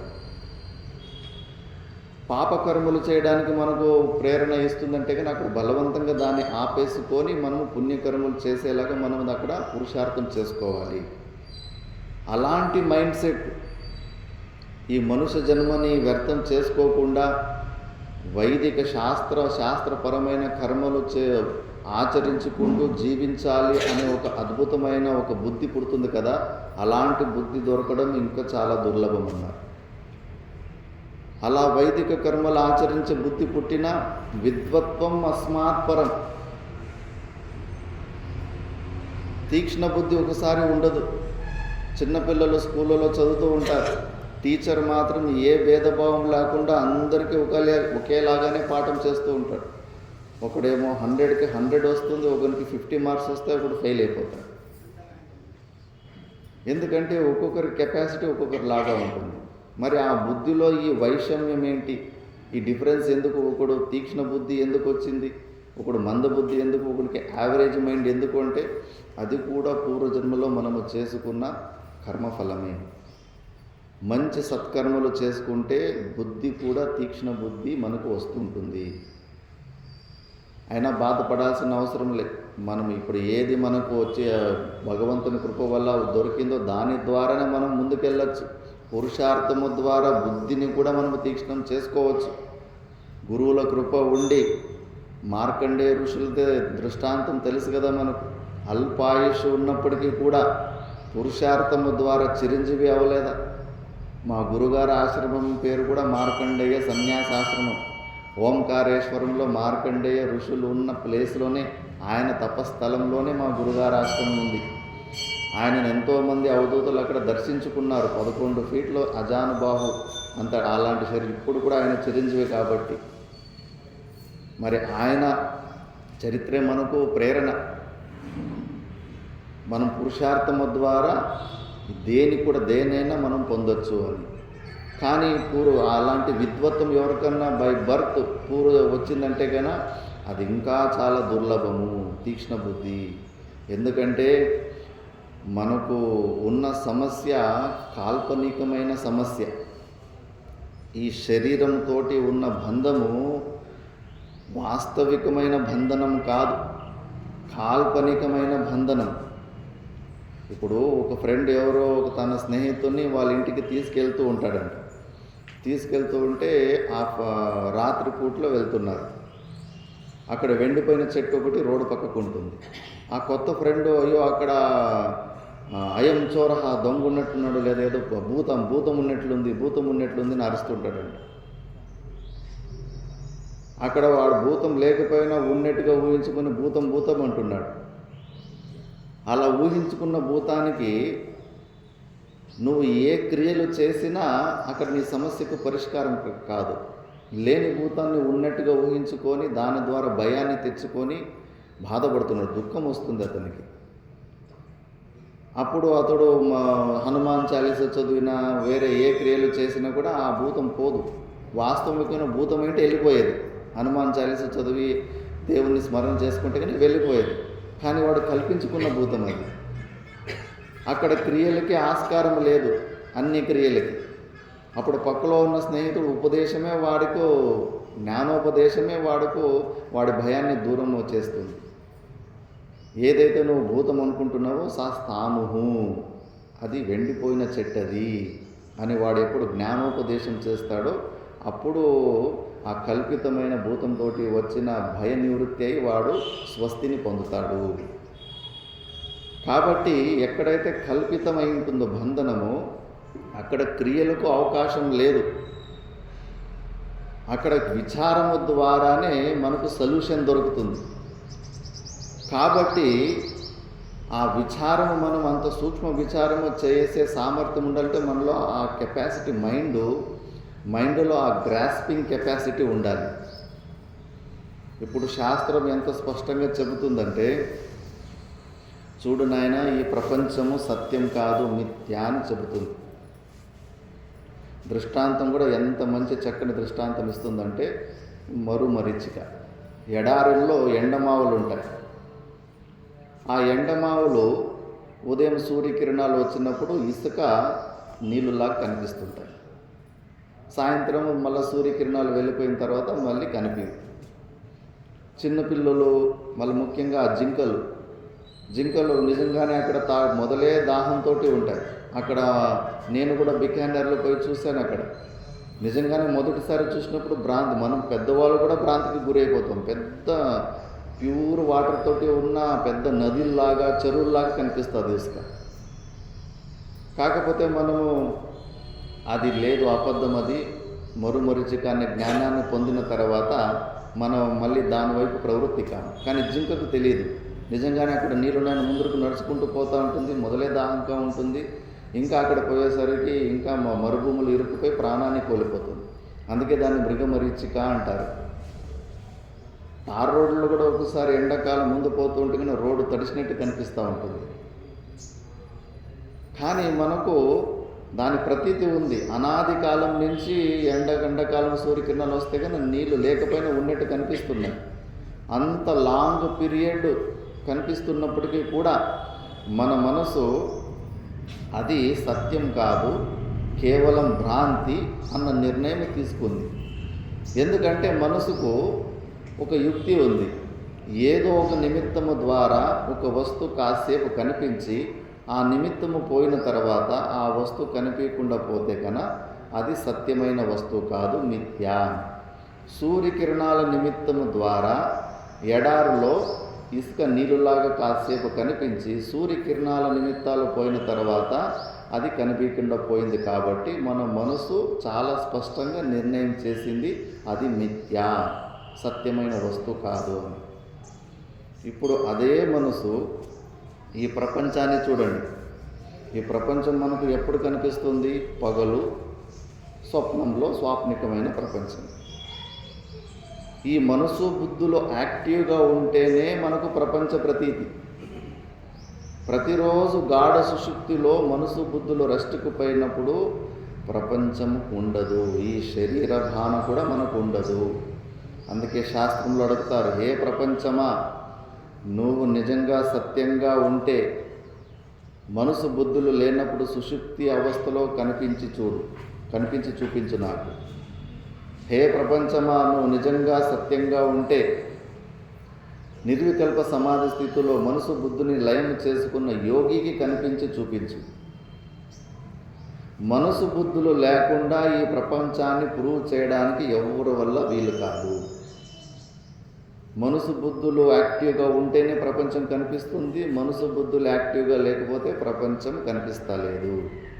అక్కడ సూర్యకిరణాలు ఉంటే ఇసుక నీళ్ళలా కనిపిస్తుంది, సూర్యకిరణాలు లేకపోతే నీళ్ళు కనిపిస్తలేవు, ఇసుక నీళ్ళలా కనిపిస్తలేదు. అక్కడ నిర్ణయం తీసుకున్న మనసు ఈ ప్రపంచ విషయంలో కొద్దిగా బలహీనమైపోతుంది. ఇన్ఫర్మేషన్ సేమే, అది సోపాధిక అధ్యాసమే, ఇది సోపాధిక అధ్యాసమే. ఇక్కడ కూడా మనసు బుద్ధులు ఉంటేనే ప్రపంచం కనిపిస్తుంది, మనసు బుద్ధులు లేకపోతే ప్రపంచం కనిపిస్తలేదు. మరి ఇంత స్పష్టంగా మనకు శృతి చెప్పిన తర్వాత కూడా మనము మన స్వరూపాన్ని సొంతం చేసుకోలేకపోతాం. సత్సంగాల్లో, పుస్తకాల్లో ఏది దాచలేదు. సంపూర్ణంగా టీకా టిప్పణీలు భాష్యాల ద్వారా చాలా స్పష్టంగా ఉంది. ప్రపంచంలో ఎన్నో రహస్యాలు ఉంటాయి. అక్కడ నిధి ఉంది, ఇక్కడ నిధి ఉందని. ఆ రహస్యం గురించి ఇన్ఫర్మేషన్ లీక్ అయిపోయిందంటే మళ్ళీ ఆ వస్తువు మనకి దొరికిపోతుంది. కానీ మన ఆత్మ విషయంలో మాత్రం నీకు ఇన్ఫర్మేషన్ కంప్లీట్గా ఉన్నప్పటికీ కూడా నువ్వు దాన్ని సొంతం చేసుకోలేకపోతావు. అందుకే రహస్యాలలో ఇది చాలా గొప్ప రహస్యము అని. మరి ఇలాంటి విషయాల్లో మనకు ఆ విద్వత్వమే కదా, అతి తీక్ష్ణమైన బుద్ధి చాలా అవసరం ఉంటుంది. అందుకే విద్వత్వం అస్మాత్ పరం అని. ఇది కూడా భగవంతుని కృప. తీక్ష్ణ బుద్ధి మనకి ఇలా శ్రవణ మనన నిధిధ్యాసనాలకు అనుకూలమైన బుద్ధి ఉండి ఇలాంటి సూక్ష్మ విచారం చేయడంలో మనకు ఓపిక ఇవన్నీ ఉంటున్నాయంటే కన్నా పూర్వజన్మలో మనం చేసుకున్న పుణ్యకర్మల ఒక ఫలమే. అది చాలా దుర్లభం అంటున్నారు భాష్యకారు భగవానుడు. మళ్ళా అంత తీక్ష్ణ బుద్ధి ఉన్నప్పటికీ కూడా ప్రపంచ విషయంలో వేస్ట్ చేసుకోవద్దంటుంది. ఆత్మానాత్మ వివేచనం.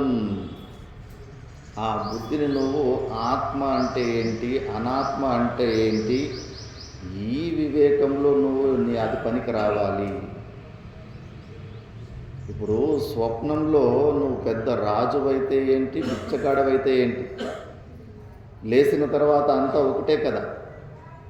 అందుకే నీకు భగవంతుడిచ్చిన తీక్ష్ణ బుద్ధిని ప్రాపంచిక విషయాల్లో నువ్వు వ్యర్థం చేసుకోవడం దాన్ని ఇక్కడ పొగడం లేదు.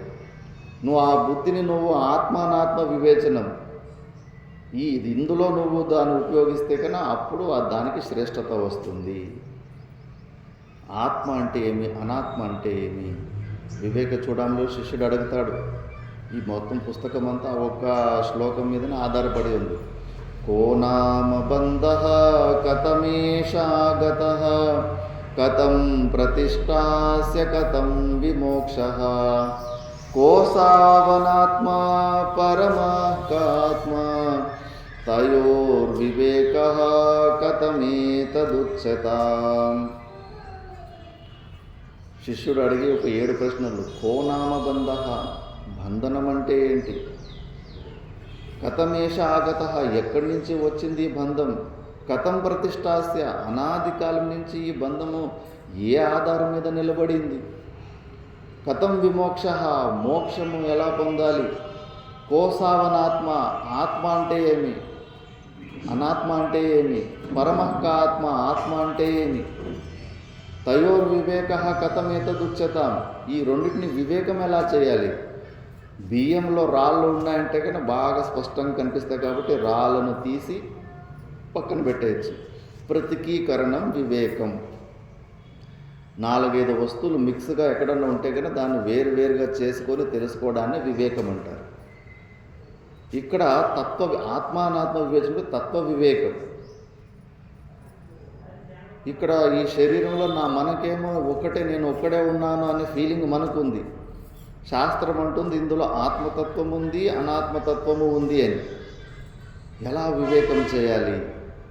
అప్పుడు శాస్త్రం వస్తుంది.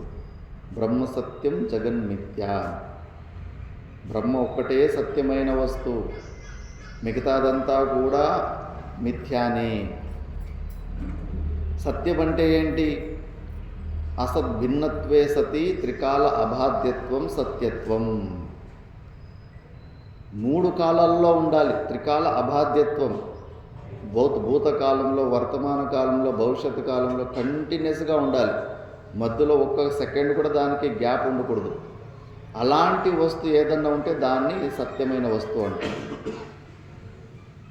ఒకటి అసత్ అనేది ఉంటుంది. వంద్యాపుత్ర అని, గొడ్డరాలు బిడ్డ అని, కుందేలు కొమ్ములు అని. ఇవి కేవలం శబ్దాలు ఉంటాయి కానీ ఆ వస్తువు ఉండనే ఉండదు. అసత్ అంటే అత్యంత అభావమైనది వస్తువు. ఆ అభావం కూడా 3 కాలాల్లో ఉంటుంది. లేనితనం కూడా 3 కాలాల్లో ఉంటుంది. అందుకే ఆ అసత్ భిన్నత్వే సతి, దానికి భిన్నంగా ఉండి ఏదైనా 3 కాలాల్లో ఉంది అంటే కన్నా దాన్ని సత్యమైన వస్తువు అంటారు. ఈ ప్రపంచం మీరు ఏ వస్తువు పేరైనా చెప్పండి, ఇంకా ఎక్కువ డ్యూరేషన్ ఉన్న వస్తువు, ఎంత పెద్ద వస్తువునో చెప్పండి, దానికి డేట్ ఆఫ్ బర్త్ ఉంటుంది, ఎక్స్పైరీ డేట్ ఉంటుంది. లాస్ట్గా ఫైనల్గా పోయి స్పేస్, ఆకాశం ఒకటి, దానికి చాలా లైఫ్ ఉంటుంది, అది నిత్యంగా ఉన్నట్టుంది స్వామీజీ అని మీరు అనొచ్చు. ఆకాశం కూడా కల్పాదిలో పుట్టి కల్పాంతంలో ఆకాశం కూడా ఉండదు, స్పేస్ కాన్సెప్ట్ కూడా ఉండదు. మనము ఈ అజ్ఞానంలో ఉన్నాము కాబట్టి టైము స్పేసు ఈ డైమెన్షన్లో ఉంటాం. మన స్వరూపంలో పోతే ఈ టైము స్పేసు ఇవన్నీ కూడా కల్పనలు మాత్రమే. ఆ స్పేస్ కూడా డేట్ ఆఫ్ బర్త్ ఉంది, ఎక్స్పైరీ డేట్ ఉంది. ప్రపంచంలో ఏ వస్తువు కూడా 3 కాలాల్లో ఉండదు.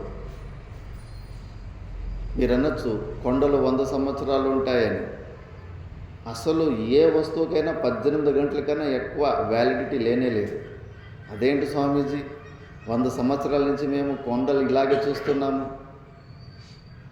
జాగ్రత్త అవస్థలో ఒక 18 గంటల సేపులు మేలుకో ఉంటాం. జాగ్రత్త అవస్థలో ఉన్న ప్రపంచము స్వప్నావస్థకు పోతేనే ఉండదు. అది సత్యమైన వస్తువు అయితే స్వప్నంలో కూడా అదే ఉండాలి కదా. స్వప్నంలో మళ్ళీ వేరే ప్రపంచం. మ్యాక్సిమం ఈ ప్రపంచంలో వ్యాలిడిటీ ఉంటే ఒక 18 గంటలు ఉంటుంది అంతే, ఏ వస్తువుకైనా. స్వప్నంలో మళ్ళీ మొత్తం కొత్త ప్రపంచం. ఇంకా సుషుప్తి అవస్థకు పోయిన తర్వాత ఏమీ ఉండదు. మరి ఇది సత్యమైన వస్తువు అయితే కానీ ఆ సుషుప్తి అవస్థలో కూడా ఉండాలి కదా.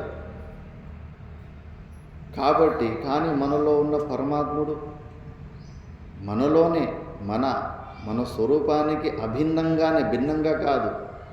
నేను లేను అనే అనుభవం ఎవరికైనా ఇప్పటి వరకు ఉందా? నేను 10 రోజులు అసలు లేకుండా అయిపోయింది అని ఎవ్వరికీ లేదు. ఎప్పుడు ఉన్నాం మనం. అనవసరంగా మనం మృత్యుకి భయపడుతూ ఉంటాం. అబ్బో నా ఎగ్జిస్టెన్స్ లేకుండా అయిపోతుంది, నేను లేకుండా అయిపోతాను అని. అది కూడా కాసేపటికి ఒక 2-3 నిమిషాలే. దాని తర్వాత మళ్ళీ మన అస్తిత్వం అలాగే మనకు ప్రతీతి అవుతుంది.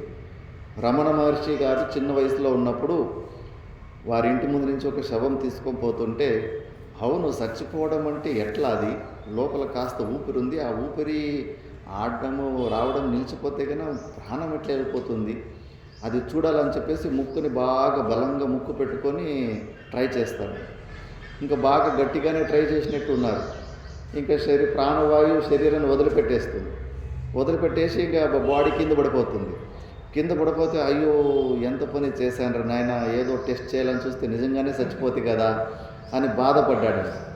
బాధపడిన ఒక 2-3 నిమిషాలకే, అవును నేను కింద చచ్చిపోయినాను కదా, నేను చచ్చిపోయినాననే విషయం ఎవరికి తెలుస్తూ ఉంది, మరి నాకే తెలుస్తుంది కదా, అంటే నేను ఈ స్థూల శరీరానికి భిన్నంగా ఉన్నాను, నా అస్తిత్వం ఇంకా ఉంది అని. ఆ సూక్ష్మ శరీరంలో ఉంటారు. సూక్ష్మ శరీరం ఎట్లా అంటే, ఇప్పుడు మనం ఈ స్థూల శరీరంలో చేతులు కాళ్ళు చూసుకున్నట్టుగా అవయవాలు చూసుకోలేము, అన్నీ సూక్ష్మంగా ఉంటాయి, శక్తి మాత్రం ఉంటుంది. ఇప్పుడు మన కళ్ళు అద్దం లేకపోతే మన కళ్ళు మనం చూసుకోలేము, వేరే అంగాలు చూసుకోవచ్చు.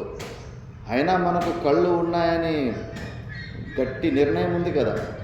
అద్దంలో చూసుకున్న తర్వాత అద్దంలో నా కళ్ళు కనిపిస్తున్నాయి అలా అనుకుంటాము. లేదు, అద్దంలో చూడకపోయినా కూడా ఇప్పుడు మనందరికీ కళ్ళు ఉన్నాయని మనకు, ఎందుకంటే కార్యానుమేయ రూపం కనిపిస్తుంది కాబట్టి నాకు కళ్ళు ఉంది అని. అలాగే సూక్ష్మ శరీరంలో చేతిలో కాళ్ళు అవయవాలు చూసుకోలేకపోయినా అన్ని ఇంద్రియాలు, పంచ జ్ఞానేంద్రియాలు, పంచ కర్మేంద్రియాలు, పంచ ప్రాణాలు, మనసు, బుద్ధి ఇవి ఉంటాయి. దీన్ని సెట్టే సూక్ష్మ శరీరం అంటారు. అవన్నీ కూడా ఉంటాయి. అప్పుడు అతనికి ఓహో సూక్ష్మ శరీరం ప్రతీతి అవుతుంది, ఓహో నేను ఈ శరీరంకి భిన్నంగా నా స్వరూపం నేను ఇంకా ఉన్నాను అని చెప్పేసి. ఎందుకంటే మనము నిత్యమైన స్వరూపం. కేవలం ఈ శరీరముతోటి సంబంధం పెట్టుకొని దీనికున్న అవలక్షణాలన్నీ మన అవలక్షణాలు అనుకొని అనవసరంగా మనం బాధపడుతున్నాం. సంబంధం ఎక్కడి వరకు పెట్టుకున్నా అంతే, అక్కడున్న సుఖ దుఃఖాలు మనవైపోతాయి. ఇండియా క్రికెట్ టీం ఎక్కడో మ్యాచ్ ఆడుతూ ఉంటుంది దుబాయ్లోనే ఎక్కడో. అప్పుడు అంతఃకరణ సైజు మంది ఇండియా సైజు అంత పెద్దగా అయిపోతుంది. సంబంధం మమభావంతో అంత పెద్ద సంబంధం పెట్టుకుంటారు. ఆ క్రికెట్ టీము ఓడిపోయిందంటే కానీ మన ముఖాలు వాడిపోతాయి, డల్గా అయిపోతాయి. మరి అక్కడ దాకా సంబంధం పెట్టుకుంటే అక్కడున్న సుఖత గెలిస్తే కానీ ఆ ఎగ్జైట్మెంట్ మనకు వస్తుంది, వాళ్ళు ఓడిపోతే ఆ దుఃఖం కూడా మనకు వస్తుంటుంది. ఎక్కడి వరకు మనం సంబంధం పెట్టుకుంటామో అక్కడున్న సుఖ దుఃఖాలు మనం అయిపోతాయి. ఈ శరీరంతో మనం సంబంధం పెట్టుకున్నాం కాబట్టి దీనికున్న అవలక్షణాలన్నీ కూడా ఇప్పుడు మనవి అని మనము భ్రాంతిలో మనము ఊహిస్తూ ఉన్నాం. కాబట్టి శాస్త్రం చెబుతుంది, నాయన ఒకటి సత్యమైన వస్తుంది ప్రపంచంలో, నిర్గుణ నిరాకారుడైన పరమాత్ముడు, అది నువ్వే అయి ఉన్నావు. నువ్వు దాన్ని గ్రహించడం లేదు. నీ స్వరూపం నేను లేను అనే అనుభవం నీకు ఒక్క క్షణము కూడా లేదు. నీకు భిన్నంగానే అనవసరంగా బయట వెతుక్కుంటున్నావు. నీలోనే వెతుక్కో, అది నువ్వే ఉన్నావు, నువ్వు వెతుకుతున్న వస్తువు నువ్వే ఉన్నావు అని. ఇలా ఆత్మానాత్మ వివేచనం, ఇలాంటి వివేచన చేసేలాంటి బుద్ధి మనకు వచ్చిందంటే కానీ అది ఇంకా దుర్లభమని భాష్యకార భగవానులు చెప్తున్నారు. మళ్ళా ఈ విచారము దీన్ని పరోక్ష జ్ఞానం అంటారు. ఈ పరోక్ష జ్ఞానం కొద్దిగా బుద్ధి తీక్ష్ణత్వం ఉంది అంటే కన్నా పూర్వజన్మ పుణ్యం అనుకూలంగా మనసు ఒప్పుకునేస్తుంది, సంశయాలు రావు. ఇంకా అవధూత అయిన దత్తాత్రేయ స్వాములు మొదటి శ్లోకంలో చెప్పారు, ఈశ్వర కృపాదేవా పుంసాం అద్వైత వాసన మహాభయ పరిత్రాణత్వాత్ ముముక్షోహో. ఆ అద్వైత వాసన, ఈ తత్వం ఏదైతే శాస్త్రం చెబుతున్న జీవుడే బ్రహ్మ అనే ఈ తత్వము మీద మైండ్ దీనికి అనుకూలంగా తర్కం చేసుకుంటూ ఈ విషయంలో ఓరియంటేషన్ ఇటువైపు ఉండేలాంటి మైండ్ దొరకడం కూడా మనకు చాలా, అది ఈశ్వరుని కృప ద్వారానే అని మనం చెప్పుకోవచ్చు. కొంతమందికి తీక్ష్ణ బుద్ధి ఉంటుంది, కాకపోతే ఈ జీవ బ్రహ్మ ఐక్యతత్వానికి విరుద్ధంగా వెళ్తూ ఉంటుంది. చూస్తే గ్రామాటికల్ స్కిల్స్ సాంస్క్రిట్లో దీంట్లో బాగా పనిచేస్తూ ఉంటుంది బుద్ధి. కాకపోతే ఈశ్వరుని కృప ఉండదు. దీనికి విరుద్ధమైన మతాలని అనుసరించి పట్టుకున్న కుందెలకు మూడే కాలన్నట్టు దాన్నే కుతర్కాల ద్వారా సిద్ధించుకోవాలని అలాంటి జిద్దితనము, అందులోనే జీవితం వ్యర్థం అయిపోతూ ఉంటుంది. కానీ అనేక జన్మల పుణ్యం వల్ల భగవంతుని కృప ద్వారా సాక్షాత్ దత్తాత్రేయులు భగవాన్లో చెప్పారు, ఈశ్వరుని కృప ద్వారానే మనకు ఇటువైపు అద్వైత వాసన, ఇలాంటి తత్వం విచారణ గురించి మనకు ఓరియంటేషన్ పుడుతూ ఉంటుంది. మనమే ఆలోచించాలి యుక్తి ద్వారా. సామాన్యంగా ఏదన్నా మనం చిన్న చిన్న అలవాట్లు ఉంటే కానీ చెవులో వేలు పెట్టుకునే అలవాట్లు, ముక్కులో వేలు పెట్టుకునే అలవాట్లు, ఇలాంటి అలవాట్లే మనము తొందరగా తొలగించుకోలేకపోతాం. మరి పూర్వజన్మలో మనము పుణ్యం పాపం కర్మలు చేస్తూ వస్తూ ఉంటాం. మనస్సు ఇంద్రియాలేమో పరాంచికాని వ్రతినత్ స్వయంభూ తస్మాత్ పరాం పశ్యతి నాంతరాత్మన్. ఇంద్రియాలన్నీ బహిర్ముఖంగానే భగవంతుడు సృష్టించాడు. అవి ఆ విషయాల్లో అటే పోతూ ఉంటాయి. మనము దాన్ని ఆపుకోవాలనుకుంటే ఒక ప్రకారంగా ఎదురీత కొట్టినట్టే, అంత కష్టంగా ఉంటుంది. ఇలాంటి పరిస్థితుల్లో పూర్వజన్మలో పాపకర్మలు చేసి ఉంటే ఈ జన్మలో కూడా మనకు అలాంటి మైండ్ సెట్టే ఉంటుంది. ఈ జన్మలో కూడా ఇంకా ఎక్కువ పాపకర్మలు చేసుకుంటూ పోతూ ఉంటాం. ఈ ప్రారబ్ధ వేగంలో చూసుకుంటూ పోతే కన్నా భగవంతుని కృప లేకపోతే సోపాన పంక్తౌ పతితో యత అంటే వివేక చూడంలో వస్తుంది. మెట్ల మీద నుంచి పైనుంచి ఒక బాలం మెల్లగా వదలండి. ఫస్ట్ ఒక మెట్లని జంప్ చేస్తుంది, ఇంకొంచెం యాక్సలరేషన్ ఎక్కువయ్యేసరికి 2 మెట్లు జంప్ చేస్తుంది, మళ్ళీ 5-6 మెట్లు జంప్ చేస్తుంది, మళ్ళీ 10 మెట్లు జంప్ చేసుకొని కింద పడుతుంది. ఒకసారి కింద పడడం స్టార్ట్ అయితే కన్నా మళ్ళీ అలా పడుతూ అజ్ఞానం వైపే ఎక్కువ పోయే ఛాన్సులు ఎక్కువ ఉన్నాయి. కానీ ఎప్పుడు ఇటువైపు పుణ్యకర్మలు చేసుకుంటూ ఈ ఆధ్యాత్మిక వాతావరణాన్ని సృష్టించుకునే లాంటి క్లైమేట్ రావడానికి అక్కడ కారణమే రీజనే దొరకదు. అందుకే శాస్త్రం కూడా ఒక మనిషి పూర్వజన్మలో పాపకర్మలు చేసుకుంటూ తను ఇటువైపు ఎలా తిరుగుతాడు, ఏ పుణ్యం వల్ల ఇటువైపు వస్తాడంటే భాష్యకారు భగవాన్లే కేనచిత్ పుణ్యేన కస్యచిత్ పుణ్యేన అని చెప్పేశారు. అది ఏదో తెలియదురా నాయన, అది ఎలాంటి పుణ్యమో ఏదో ఇటువైపు యూటర్న్ తీసుకుంటాడు కదా జీవుడు. ప్రారబ్ధ వేగంలో ఆ నదిలో ఎండిపోయిన కట్టెలు కొట్టుకుపోతూ ఉంటాడు. ఏ పుణ్యమో సమ్హౌ ఐ డోంట్ నో అన్నట్టేనే స్పష్టంగా చెప్పలేకపోతే ఇలాంటి పుణ్యం వల్ల ఇటు తిరుగుతున్నాడు అని చెప్పేసి ఇవన్నీ గ్రహించే మహాపురుషులు, దత్తాత్రేయులు లాంటి మహాపురుషులు ఈశ్వర కృపాదేవ. ఈశ్వరుని కృప లేకపోతే మనకు ఇటువైపు రాదు బుద్ధి, అటే పోతూ ఉంటుంది. అందుకే ఆ ఈశ్వరుని కృప కోసం ఏదైతే భగవద్గీతలో భగవంతుడు చెప్పాడో, మరి ఆయన కృపను పొందాలంటే ఆయన చెప్పినట్టుగా మన జీవితాలు మనము నడుచుకుంటూ వెళ్ళాలి కదా. నిష్కామ కర్మయోగం, ఈశ్వరార్పణ బుద్ధితోటి కర్మలు చేయడము, ఉపాసన, గుణచింతనం, ఉపాసన, ఇవన్నీ మనము ఈశ్వరుడు చెప్పినట్టుగా మనం చేసుకుంటూ పోతుంటే అప్పుడు ఆయన కృప మన మీద కలుగుతుంది. అందుకే గురు కృప కోసము, ఈశ్వర కృప కోసము ప్రయత్నం చేయాలంటారు. ఎందుకంటే వాళ్ళ కృప లేకపోతే మన మైండ్ ఇటువైపు తిరగదు, అటే కొట్టుకుపోతూ ఉంటుంది. కాబట్టి ఇలాంటి ఆత్మానాత్మ వివేచనము చేయడం, అలాంటి స్థితికి రావడం కూడా చాలా చాలా దుర్లభం. మా అవధూత ఆశ్రమం ఉంది కామవరంలో. ఆ అవధూతుల దగ్గరికి ఎవరో భక్తులు ఒకరోజు వచ్చారంట. అదే ఊర్లోనే వేరే ఇంకో ఆశ్రమం ఉంటుంది. అక్కడికి లౌకికమైన లాభాలు చెప్పే కొద్దిగా వాక్సిద్ధి ఉంటే అక్కడ కూడా ఎక్కువ మంది వెళ్తూ ఉంటారు. భక్తులు వచ్చేసి, స్వామీజీ ఆ ఆశ్రమానికి అంతమంది ఎక్కువ మంది భక్తులు పోతున్నారు, మన ఆశ్రమానికి ఎందుకు వస్తలేరు ఎక్కువ మంది అని అడిగారు. అప్పుడు చూడమ్మా, అది కిరాణా కొట్టు, ఇది వజ్రాల అంగడి. కిరాణా కొట్టుకి ఎక్కువ మంది గిరాకీలు ఉంటారు, వజ్రాల అంగడికి చాలా తక్కువ మంది. ఎందుకంటే ఇది ఆత్మానాత్మ వివేచనం, దీనికి ప్రతి ఒక్కడు అధికారి కాడు. ఇప్పుడు కూడా మనం ఇంత పెద్ద గ్రామంలో కొద్దిమందే ఉన్నాం, అందరికీ అనుకూలత, బ్రెయిన్, ఆ బుద్ధి ఇటువైపు తిరగడం జరగదు. ఎన్నో జన్మలు పుణ్యం చేసుకుంటే కానీ ఇలాంటి విచారం చేయాలని కోరిక పుడుతుంటుంది. అందుకే కూడా అది కూడా దుర్లభము అని. తర్వాత ఈ పరోక్ష జ్ఞానం వచ్చిన తర్వాత తీక్ష్ణ బుద్ధి ద్వారా చాలా వరకు రిలాక్స్ అయిపోతాడు మనిషి. మరి ముందున్నంత ఆ దుఃఖాల పర్సంటేజ్ చాలా వరకు తగ్గిపోతుంది. కాకపోతే ఒకటి బాధ ఉంటుంది, ఇంకా కృతకృత్యత వస్తూ ఉండదు, ఇంకా ఏదో పెండింగ్ ఫైల్ లాగా ఉంటుంది. తెలుసుకున్నట్టు ఉంది, అనుభూతిలోకి రానట్టు ఉంది, ఇలాంటి స్థితిలో ఉంటారు. అది సమయం పడుతుంది. మనలో ఉన్న పాపం మూట కరిగే వరకు అది ఆ నిధిధ్యాసన పెరుటు ఎవరెవరికి అందరికీ ఒకేలాగా ఇన్ని సంవత్సరాలు ఇన్ని జన్మలని ఫిక్స్ లేదు.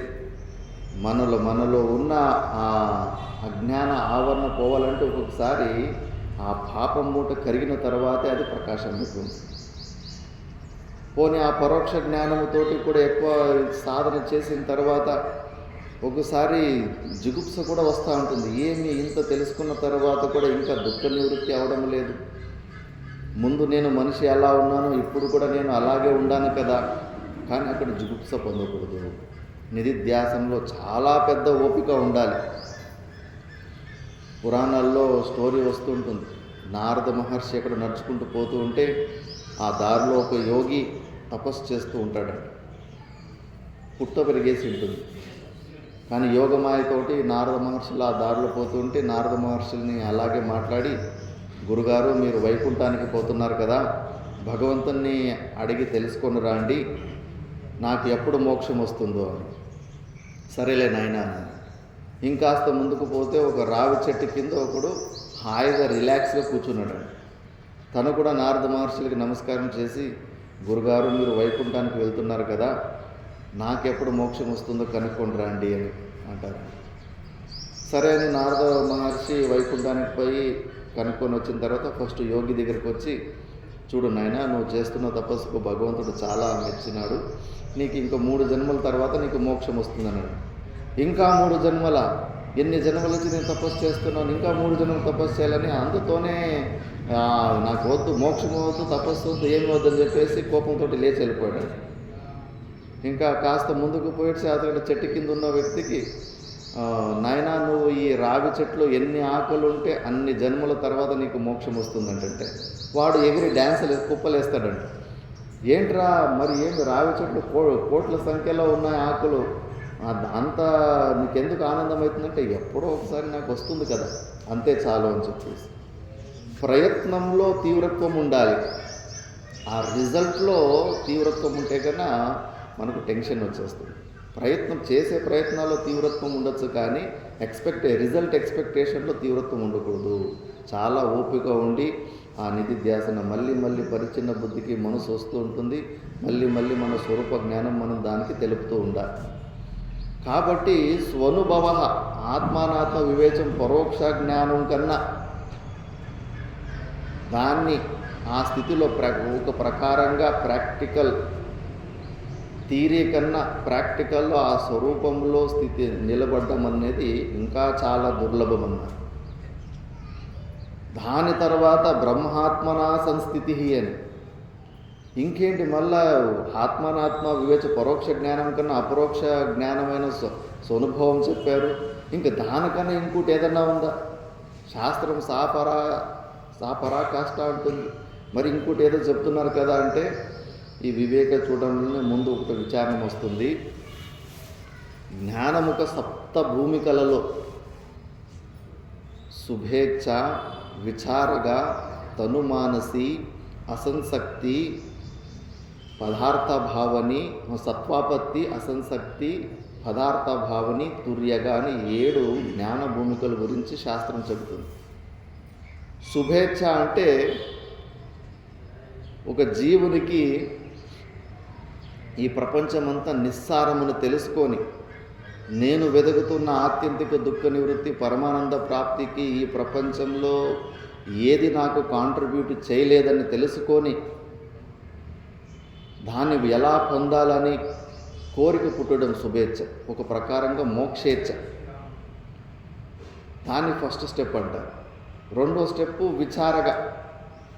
అలా కోరిక పుట్టిన తర్వాత కొద్దిగా పుస్తకాల ద్వారా, కొద్దిగా ఆప్త పురుషుల ద్వారా, కొద్దిగా ఇన్ఫర్మేషన్ తెలుసుకొని అటో ఇటో మనము సిన్సియర్గా మనం ప్రయత్నం చేస్తున్నప్పుడు గురువులు కూడా దొరికిపోతారు. ఎలా దొరుకుతారు, ఎప్పుడు దొరుకుతారో తెలియదు. నాకు అసలు ఏమి ఇవన్నీ తెలిసేవే కాదు. శ్రీరామ శ్రీరామ అని మాత్రమే రాసుకుంటా ఉంటాయి, అంతే. రామకోటి రాసుకుంటా ఉంటాయి. ద్వైతం అంటే తెలియదు, అద్వైతం అంటే తెలియదు, ఏమంటే ఏమీ తెలియదు. ఏ ఫ్రీక్వెన్సీ లెవెల్లో ఉన్నప్పటికీ కూడా భగవంతుడు మళ్ళీ నెక్స్ట్ డోర్ నీకు ఓపెన్ చేపిస్తాడు. సిన్సియారిటీ ఉండాలి. ఎందుకంటే గురుతత్వము పరమాత్మతత్వము ఒకటే, అది వ్యాపకంగా ఉంది. ఇప్పుడు ఎలక్ట్రిసిటీని గాలి ద్వారా, విండ్ ఎనర్జీ ద్వారా, హైడ్రో నీళ్ళ ద్వారా ఇవన్నీ కూడా ఉత్పత్తి చేస్తుంటారు. కేవలం మన దేశంలోనే ఉత్పత్తి అవుతాయి, అన్ని దేశాల్లో ఉత్పత్తి అవుతాయి. సోలార్ ఎనర్జీ ఇవన్నీ కూడా అన్ని దేశాల్లో కూడా ఉత్పత్తి అవుతాయి. ఎందుకంటే అది వ్యాపకతత్వం. అది ప్రపంచంలో ఎక్కడ పైన కూడా నీకు సూర్యకిరణాలు ఉంటే కానీ అక్కడ సోలార్ ప్యానెల్ వేసుకుంటే నీకు ఉత్పత్తి అయిపోతుంది. అలాగే గురుతత్వం కూడా వ్యాపకతత్వమే. ఇంకా ఉపనిషత్తులో పశువుల ద్వారా కూడా బ్రహ్మబోధం జరిగింది. జడ పదార్థాల ద్వారా కూడా ఉపదేశము వస్తుంది. భగవంతుడు ఏ రూపంలో అయినా వ్యక్తం కాగలడు. కాబట్టి మనం అలా ప్రయత్నం చేస్తూ ఉన్నప్పుడు విచారగా స్టెప్పులు గురువులు దొరుకుతారు. మళ్ళీ గురువులు దొరికిన తర్వాత గురువుల ఉపదేశంకి అనుకూలంగా మనం సాధన చేసినప్పుడు నెక్స్ట్ స్టెప్పు తనుమానసి. తనుకరణం అంటే పలసన చేయడం. ఈ శరీరంతో మనకున్న సంబంధము గాఢంగా ఉంటుంది. మనం ఇట్లా శ్రవణ మన నిధిధ్యాసనాలు చేసుకుంటే రోజు రోజుకు ఈ కనెక్షన్ డైల్యూట్ అవుతూ ఉంటుంది. ఆ కనెక్షన్ పల్సన్ అవుతూ ఉంటుంది. ఆ పల్సన్ అవుతూ ఎక్కువ మనము మంచి ప్రయత్నం చేసుకుంటే నెక్స్ట్ సత్వాపత్తి అనే స్థితికి వెళ్తాం. సత్వాపత్తి అంటే ఫస్ట్ స్టేజ్ జీవన్ముక్తుడు. శాస్త్రంలో 4 ప్రకారాల జీవన్ముక్త పురుషుల గురించి చెబుతుంది. ఈ వివేక చూడమనిలో అద్భుతమైన చర్చ వస్తుంది. సత్వాపత్తిలో ఉన్న ఒకటి ఫస్ట్ స్టేజ్, సెకండ్ స్టేజ్ అసంశక్తి, 3వ స్టేజ్ పదార్థ భావని, 4వ స్టేజ్ తుర్యగా. 4 ప్రకారాల జీవన్ముక్త పురుషులు ఉంటారు. మొదటి జీవన్ముక్త పురుషుడు సత్వాపత్తిలో ఉన్న వ్యక్తికి అలర్ట్గా ఉండాలి. స్వరూపాన్ని పొంది ఉంటాడు, కానీ కొద్దిగా వదిలిపెట్టేస్తే, మళ్ళీ ఇంద్రియాన్ని బహిర్ముఖంగా మళ్ళీ వదిలిపెట్టేస్తే, ప్రపంచం వైపు ఏమన్నా వదిలిపెట్టేస్తే మళ్ళీ కింద పడే అవకాశం ఉంటుంది. ఈ ఆచార్య కోటిలో ఎక్కువ ఉంటారు ఈ సత్వాపత్తి స్థితిలో ఉన్నది. ఈ స్టేజ్లో ఉన్న జీవన్ముక్త పురుషునికే శాస్త్రం చెప్పేది. స్థితప్రజ్ఞ లక్షణాలు చెబుతూ వార్నింగ్ ఇచ్చాడు అక్కడ. అయ్యో, స్థితప్రజ్ఞ లక్షణాల్లో వార్నింగ్ ఎందుకు అవసరం ఉంది?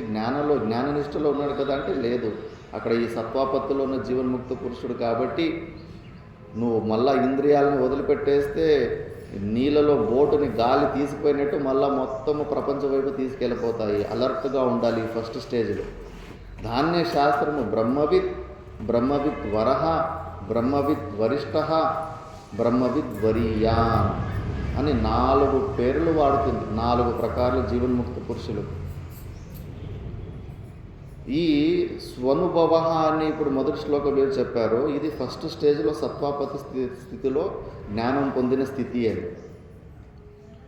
ఈ స్థితి కన్నా కూడా బ్రహ్మాత్మన సంస్థితి అన్నది గొప్పది అని ఎందుకు చెప్తున్నారంటే, ఈ ఫస్ట్ స్టేజ్లో కింద పడే అవకాశం ఉంటుంది. ఒకసారి వ్యాస భగవానులు మళ్ళీ జైమిని ఋషులు వ్యాస భగవాను చెబుతూ ఉంటే ఆయన రాసుకుంటూ ఉన్నాడు. అందులో ఒక స్టేట్మెంట్ వస్తుంది, విద్వానపి హరతి ప్రజ్ఞాన్. శిష్యుడు జైమిని వాదిస్తాడు, విద్వాన్ అనే శబ్దం ఎందుకు గురుగారు, అవిద్వాన్ అని రాద్దాము, విద్వానుడు ఎందుకు మళ్ళీ కింద పడిపోతాడని. ఈ సత్వాపత్తి గురించి చెప్పి విచారణ చేస్తే శిష్యుడేం తక్కువ కాదు. తర్కశాస్త్రంలో వాదనలో ఎవడు బుద్ధి తీక్షణంగా ఉంటే వారు గెలిచిపోతూ ఉంటారు. అది సత్యం కావచ్చు, అబద్ధం కావచ్చు. ఇంకా గురుగారు ఎంత చెప్పినా గురుగారికే శాస్త్రం ద్వారా వాదిస్తున్నాడు, ఓటమి ఒప్పుకోలేదు. లేదు, విద్వాన్ అపై హరతి ప్రజ్ఞ అని చెప్పొద్దు, అవిద్వాన్ అని మెన్షన్ చేయాలంటాడు. ఇంకా వ్యాస భగవానికి వీడికి ప్రాక్టికల్గా వీడికి చూపించాలని చెప్పేసి చూడు నాయనా, ఈరోజు నన్ను ఒక రాజు బయటకి భోజనానికి పిలిచిండ్రు, నేను అటు వెళ్తున్నాను, రాత్రికి నేను ఉండు నా ఆశ్రమంలో ముఖ్యంగా ఎవరిని స్త్రీలని రానియకూడదు రాత్రిపూట్ల అని చెప్పేసిపోయింటారు.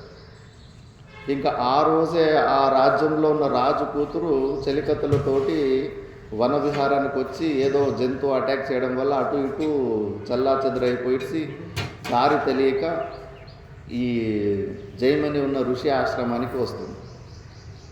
వచ్చిన తర్వాత లేదమ్మా, మా గురుగారు పర్మిషన్ ఇవ్వడం లేదు, ఇక్కడ స్త్రీలకి అలవలేదు అని చెప్తారు.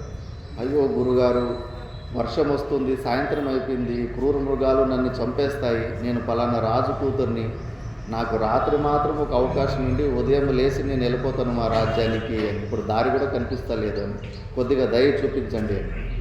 సరే అంటాడు. సరే చూడమ్మా, ఎదురుగా ఉన్న కుటియాలోకి నువ్వు వెళ్ళాలి, నేను వచ్చి తలుపులు మాట్లాడినా, నేను వచ్చి తలుపులు తట్టినా కూడా నువ్వు తెరవకూడదు అని. సరే గురుగారు అని చెప్పేసి అందులో ఉంటుంది. చాలా సుందరవతిగా ఉంటుంది కాబట్టి తనే వచ్చి మళ్ళీ డోర్ కొడతాడు. లోపలున్న ఆమె తెరవదు, మాట్లాడినా మాట్లాడదు. ఇంకా విపరీత మోహం వచ్చి పైన గుడిస మీదకి కుటియా మీదకి ఎక్కి పైన కప్పు తీసేసి లోపలికి దుంకుతాడు. లోపల దుంకి చూస్తే అక్కడ వ్యాస భగవానుడు ఉంటాడు.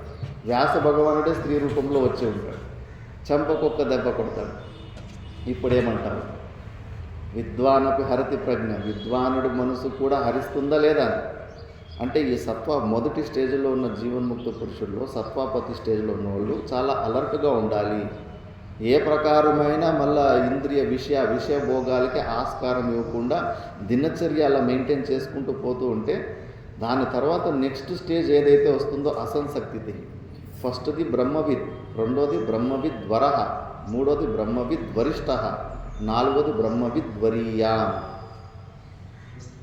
ఇట్లా బ్రహ్మవిత్తు స్టేజ్లో ఉన్నప్పుడు కొద్దిగా అలర్ట్గా ఉండాలి. అందుకే దాన్ని స్వనుభవ అనే పేరుతోటి చేసి, దానికన్నా గొప్పది బ్రహ్మాత్మన సంస్థితి.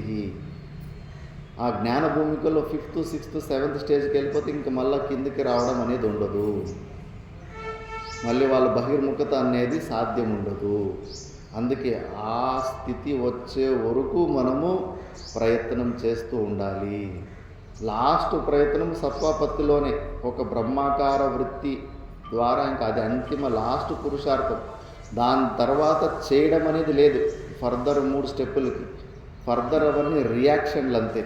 నువ్వు సత్వాపత్తి స్టేజ్లో ఎక్కువ రోజులు ఆ స్థితిలో ఉండగలిగితే నెక్స్ట్ స్టేజ్కి అలా ఫర్దర్ రియాక్షన్గా అది షిఫ్ట్ అయిపోతుంది. అసంశక్తి స్థితిలో బయట నుంచి ఎవరన్నా కొద్దిగా ఎక్కువ ఉన్నతాధికారి వస్తే కన్నా వాళ్ళకి కొద్దిగా ఉపదేశాలు ప్రవచనాలు చేస్తూ ఉంటారు. ఇంకా పదార్థాభావన స్థితిలో అయితే కన్నా చాలా కష్టం. వాళ్ళకి ఈ ప్రపంచంలో అసలు మనం స్వప్నాన్ని ఎంత స్పష్టంగా చూడగలుగుతాం, ఈ ప్రపంచాన్ని అంతే స్పష్టంగా చూస్తూ ఉంటారు. వాళ్ళ దగ్గర ఉపదేశం పొందడం కూడా కష్టమవుతుంది. ఎందుకంటే ఆ లో లెవెల్కి రాలేరు. శంకర దిగ్విజయంలోనే వస్తూ ఉంటుంది. ఒకసారి భాష్యకార భగవానులో శిష్యుల్లో బ్రహ్మసూత్రానికి టీకా సురేశ్వరాచార్యులు రాయమని భాష్యకార భగవాన్ చెప్తే మిగతా వాళ్ళు వ్యతిరేకిస్తారు. అతడు ముందు కర్మకాండి అయి ఉండే కర్మకాండానికి అనుకూలంగా రాసేస్తాడు. అతనికి ఎందుకు ఇచ్చారు, మీరు హస్తామలకాచార్యునికి ఇవ్వండి టీకా రాయడానికని పద్మపాదాచార్యులు అంటారు. అప్పుడు భాష్యకార భగవానులు అంటారు, హస్తామలకాచార్యులు నాకన్నా ఉత్తమ పైన లెవెల్ స్థితిలో ఉన్నారు. లో లెవెల్కి వచ్చి టీకా టిప్పణీలు రాయలేరు, ఆ స్థితికి రాయలేరు. వాళ్ళు పూర్వజన్మలోనే మహాయోగి. ఒక బాలకుడు చనిపోతే తల్లి ఏడుస్తూ ఉంటే ఆ బాలకుని శరీరంలోకి వచ్చి ఉంటారు. ఆ కింద ప్లేన్కి రాలేరు వారు అని భాష్యకార భగవానులు అక్కడ వ్యక్తం చేస్తారు. కాబట్టి ఆ పదార్థ పావన స్థితికి వెళ్ళిపోతే మళ్ళీ మనకు ఉపదేశాలు దొరకడం కూడా కష్టం. ఇంకా తుర్యగాలో ఒకవేళ జీవన్ముక్త పురుష శరీరంలో ఎవరికి రుణానుబంధం లేకపోతే 21 రోజుల తర్వాత ఈ శరీరాన్ని వదిలిపెట్టేస్తారు. ఒకవేళ ఈ శరీర సంఘాతంతో మిగతా వాళ్ళకి రుణానుబంధం ఉంటే కన్నా మళ్ళీ సహజ స్థితికి వచ్చి లోక సంగ్రహార్థమైన పనులు చేస్తూ ఉంటారు. ఉపదేశం మాత్రం మనకు సత్వాపత్తి స్థితిలో ఉన్న ఆచార్య స్థితిలో ఉన్న జీవన్ముక్త పురుషుని ద్వారా, కొద్దిగా అసంశక్తిలో ఉన్న జీవన్ముక్త పురుషుని ద్వారా మనకు ఉపదేశం దొరికే అవకాశం ఉంటుంది. కాబట్టి ఇక్కడ స్వనుభవ, ఫస్ట్ పరోక్ష జ్ఞానము, మళ్ళీ స్వనుభవం అంటే పరోక్ష జ్ఞానం కన్నా అపరోక్ష జ్ఞానం గొప్పది, అపరోక్ష జ్ఞానం కన్నా బ్రహ్మాత్మన సంస్థితి అంటే జ్ఞాన నిష్టలో అందులోనే ఉండడం అనేది చాలా గొప్ప స్థితి అని. దాన్నే ముక్తి అంటారు. ఈ ముక్తి శతకోట జన్మసు సుకృతై పుణ్యై వినా నా లభ్యతే. అలాంటి స్థితి శతకోట జన్మ పుణ్యలు చేసుకుంటే కానీ మనకు దొరకదు. అంతా ఇంత పుణ్యము కాదు. ఎంతటి పుణ్యకర్మలు చేసుకోవాలంటే, కొంతమంది జీవన్ముక్త పురుషులు చూడండి, లోక సంగ్రహార్థ పనుల్లోనే వాళ్ళు ఉదయం నుంచి సాయంత్రం వరకు ఆ మహాపురుషుడు పరోపకారంలోనే జీవితం గడుపుతూ ఉంటారు. ఎందుకు అలా గడుపుతారు అంటే కన్నా, వాళ్ళు ఈ జన్మలో అంత గొప్ప స్థితిలో ఉన్నారంటే అంతఃకరణ శుద్ధి కలిగే ఉండాలి. అంతఃకరణ శుద్ధి ఉన్న వాళ్ళకి ఆ జ్ఞాననిష్ట కలుగుతుంది. మరి అంతఃకరణ శుద్ధి కలగాలంటే కన్నా అనేక జన్మల నుంచి ఎన్నో పుణ్యకర్మలు చేసుకోవాలి.